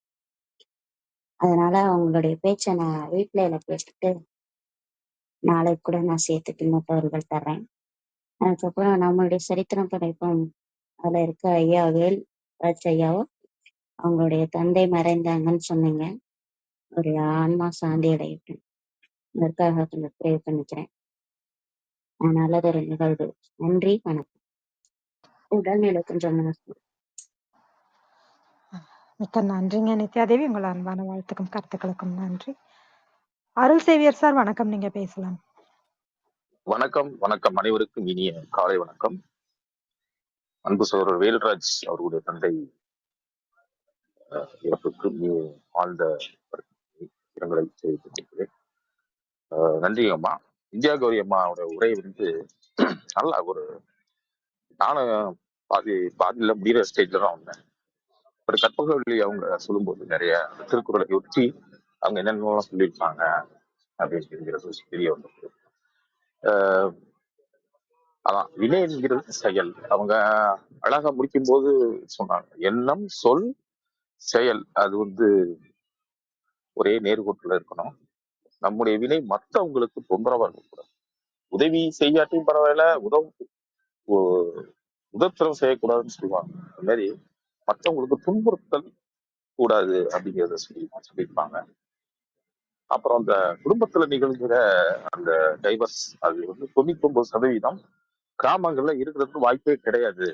ஏன்னா அந்த வாழ்வியல் முறை ராணியம்மா சொன்ன மாதிரி ஒரு இயல்பா இருந்தது. யாரும் வந்து வலுக்கட்டாயமா இதை பண்ணு அதை செய்ய அப்படிலாம் கிடையாது. ஒரு குடும்பம்னா இப்படித்தான், புருஷன் பொண்டாட்டினா இப்படித்தான் இருக்கும் அப்படின்னு பெரியவங்க வந்து சொல்லுவாங்க. அதே மாதிரி ஒரு சில குடும்பங்கள்ல அது ஒரு நிகழ்வாவே இருக்கும். கோச்சிட்டு வந்துருவாங்க. பெண்கள் வந்து ஏதாவது சண்டை கிட்ட போட்டு கோச்சிட்டு வீட்டுக்கு வந்துருவாங்க. இப்ப என்ன ஆச்சு அப்படின்னா, அப்பா ஆனா இப்ப குறைவு, அதை மட்டும் இப்ப ஒத்துக்கலாம், குறைவு. அப்ப அந்த காலத்துல அந்த பெண்களை வந்து அடிப்பாங்க, வீட்டுக்காரர்கள் வந்து அடிப்பாங்க. ரொம்ப ஈஸியா கையை நீட்டிடுவாங்க. அந்த மாதிரி ஒரு தொந்தரவுலாம் இருந்தது. சில பேர் மது குடித்து விட்டு சில பேர் ரொம்ப போட்டு மிதிப்பாங்க, அடிப்பாங்க. அதை கோச்சுட்டு வந்திருக்காங்க. எங்க குடும்பங்களை கூட நான் பார்த்துட்டேன். ஆனாலும் அவங்க போய் திரும்ப போய் அங்க போய் சண்டையெல்லாம் போட மாட்டாங்க. சரி, ஏதோ ஒரு கோவத்துல அடிச்சிட்டாரு போயிட்டாரு, பார்க்கலாம் அப்படின்ட்டு வெயிட் பண்ணுவாங்க. ஆனா அவரே வந்து ஒரு வாரம் 10 நாள் கழிச்சு திரும்ப வீட்டுக்கு வந்து கூப்பிட வருவாரு. இப்படி மகளை அடிச்சிட்டானே அப்படின்ட்டு யாரும் கோபமும் பேச மாட்டாங்க. அவ்வளவு மரியாதை கொடுப்பாங்க அந்த மருமகனுக்கு. மரியாதை கொடுத்து பேசி அன்னைக்கு கைகள்லாம் ஆக்கி கொடுத்து அப்புறமேல மனைவியை வந்து கூட்டிட்டு போயிடுவாங்க. இது ஒரு நிகழ்வா இருக்கும். ஏன்னா அப்ப அந்த நாட்டு அம்மா மணியம்லாம் உட்கார வச்சு என்ன பிரச்சனைன்ட்டு கூடி பேசி யார் மேல தப்பு இருக்கு அப்படின்லாம் பேசி அந்த மாதிரிலாம் ஒரு நிகழ்வுகள்லாம் நான் கண்டிருக்கேன் சிறு வயதுல. அந்த மாதிரி விவாகரத்து வந்து கிடையவே கிடையாது. ஆனா இப்ப அந்த இது அதை கொடுத்துட்டு இருக்கும்போதுதான் நான் உள்ள வந்தேன். நன்றிகள். நம்ம நிறைய கருத்துக்கள், நல்ல கருத்துக்கள். அதே மாதிரி நம்ம கடவுளுக்கு என்னென்னமோ பண்றோம் அப்படின்னு நினைச்சிட்டு இருக்கான். அது கடவுள் வந்து நம்ம மனித வடிவிலையோ மற்ற உயிர்கள் வடிவிலோ தான் சுத்திக்கிட்டு இருக்கு. கடவுளுங்கிறது வந்து ஒரு நம்ம சொன்ன மாதிரி ரேவதி சொன்ன மாதிரி நம்ம அங்க போய் இது பண்றோம் அது பண்றோம்னா அது வந்து கடவுளுக்கு அவரே எல்லாத்தையும் கொடுத்துருக்காரு. அவருக்கு போய் நம்ம என்னத்த கொடுப்போம்? இல்லாதவங்களுக்கு, கஷ்டப்படுறவங்களுக்கு, பசியா இருக்கிறவங்களுக்கு அதுதான் கடவுளுடைய விருப்பம். அதைத்தான் அந்த 2 பழம் தெரியாம சாப்பிட்ட அந்த வேலைக்காரன் சாப்பிட்டத கடவுள் வந்து நான் 2 பழம் சாப்பிட்டேன். ஸோ இதுதான் உண்மை. அந்த கருத்துக்கள்லாம் சொல்லும் பொழுது நல்லா இருந்தது. நல்ல வினை செய்வோம், நல் விதையும் விதைப்போம், வாழ்க்கையில முன்னேறலாம் அப்படிங்கிற ஒரு இதோட இந்தியா கருவமா பேசினது அருமையா இருந்தது. வாழ்த்துக்களம்மா, நன்றிங்களம்மா. உங்கள் அன்பான வாழ்த்துக்களுக்கும் கருத்துக்களுக்கும் மிக்க நன்றி. சசிகலாமா வணக்கம், நீங்க பேசலாம்.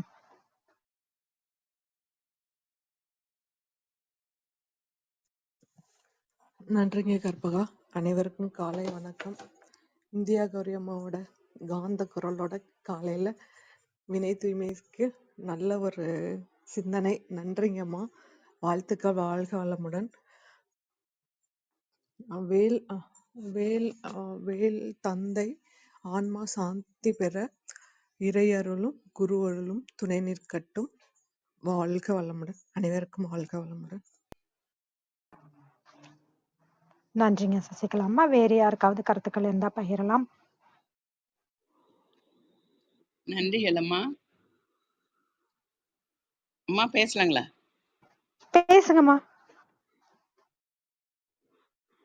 ஐயா வேல்ராஜ் ஐயா அவங்களோட தந்தை இயற்கை எரியதற்கு ஆழ்ந்த வருத்தத்தை தெரிவிக்கிறேன். அவரோட ஆன்மா தூய்மை பெற்று இறைவனடி சேர பிரார்த்திக்கிறேன். நன்றி நன்றி நன்றிகளம்மா. நன்றிங்கம்மா. நன்றி அனைவருக்கும். விந்தியா கௌரி அம்மா, உங்கள் ஏற்புரைக்கான நேரம், நீங்க பேசலாம். அனைவருக்கும் வணக்கம். எனக்கு வாய்ப்பு நல்கிய பிரிட்டோ ஐயா அவர்களுக்கு நன்றி. கற்பகம்மா, ரேவதி அம்மா, நித்யா தேவி, விஜயகுமாரி அம்மா, சசிகலா அம்மா, காசி ஆறுமுக ஐயா, சரவணன் ஐயா, இன்னும் பின்னுட்டு வழங்கிய அனைவருக்கும் மன மகிழ்வோடு நன்றியை உரித்தாக்குகிறேன். அன்பு சகோதரர் வேல்ராஜ் ஐயாவோட தந்தை மரணத்திற்கு ஆழ்ந்த இரங்கலை தெரிவித்துக் கொள்கிறேன். அவருடைய தந்தை இறைவனடி சேர இறைவனை மனமுருகி வேண்டுகின்றேன். அனைவருக்கும் நன்றி, வணக்கம். மிக்க நன்றிங்கம்மா. இன்றைய காலை பொழுதில் திருக்குறளாகட்டும், நிறைய உங்களுடைய வாழ்க்கை அனுபவங்களாகட்டும், அதன் மூலமாக நிறைய கருத்துக்களை விதைத்திருக்கிறீர்கள். மிக்க மிக்க நன்றிங்கம்மா. சரித்திரம் படைப்போம் தளம் சார்பாகவும் அனைவர் சார்பாகவும் மனமார்ந்த நன்றி. பேச்சாளர்களாக கலந்து கொண்டு தங்கள் அன்பையும் வாழ்த்தையும் கருத்துக்களையும் தெரிவித்துக் கொண்ட ஒவ்வொருவருக்கும் நன்றி. தொடர்ந்து பொறுமையாக கவனித்துக் கொண்டிருக்கும் அனைத்து கவனிப்பாளர்களுக்கும் நன்றி. குறுஞ்செய்தி வாயிலாக தங்கள் வாழ்த்துக்களை பகிர்ந்து கொண்ட ரமேஷ் பாபு அவர்களுக்கு நன்றி. சசிகலா அம்மாவுக்கு நன்றி. முத்துராஜ் அவர்களும் பேராசிரியர் உரை மிக சிறப்பாக இருந்தது அப்படின்னு சொல்லியிருக்காரு. அவருக்கும் மிக்க நன்றி. மறு ஒலிபரப்பு வாயிலாக கேட்கவிருக்கும் அனைவருக்கும் நன்றி. மீண்டும் நாளை காலை 6 மணிக்கு அறவினை என்ற தலைப்பில் அர்த்தநாரி ஐயா அவர்களின் சிறப்புரை இருக்கிறது. அதில் அனைவரும் கலந்து கொள்ள வேண்டும் என்று அன்போடு கேட்டுக்கொண்டு விடைபெற்றுக் கொள்கிறோம். அனைவருக்கும் நன்றி. அனைத்திற்கும் நன்றி. ஆண்டவனுக்கும் நன்றி. 5, 4, 3, 2, 1 நன்று.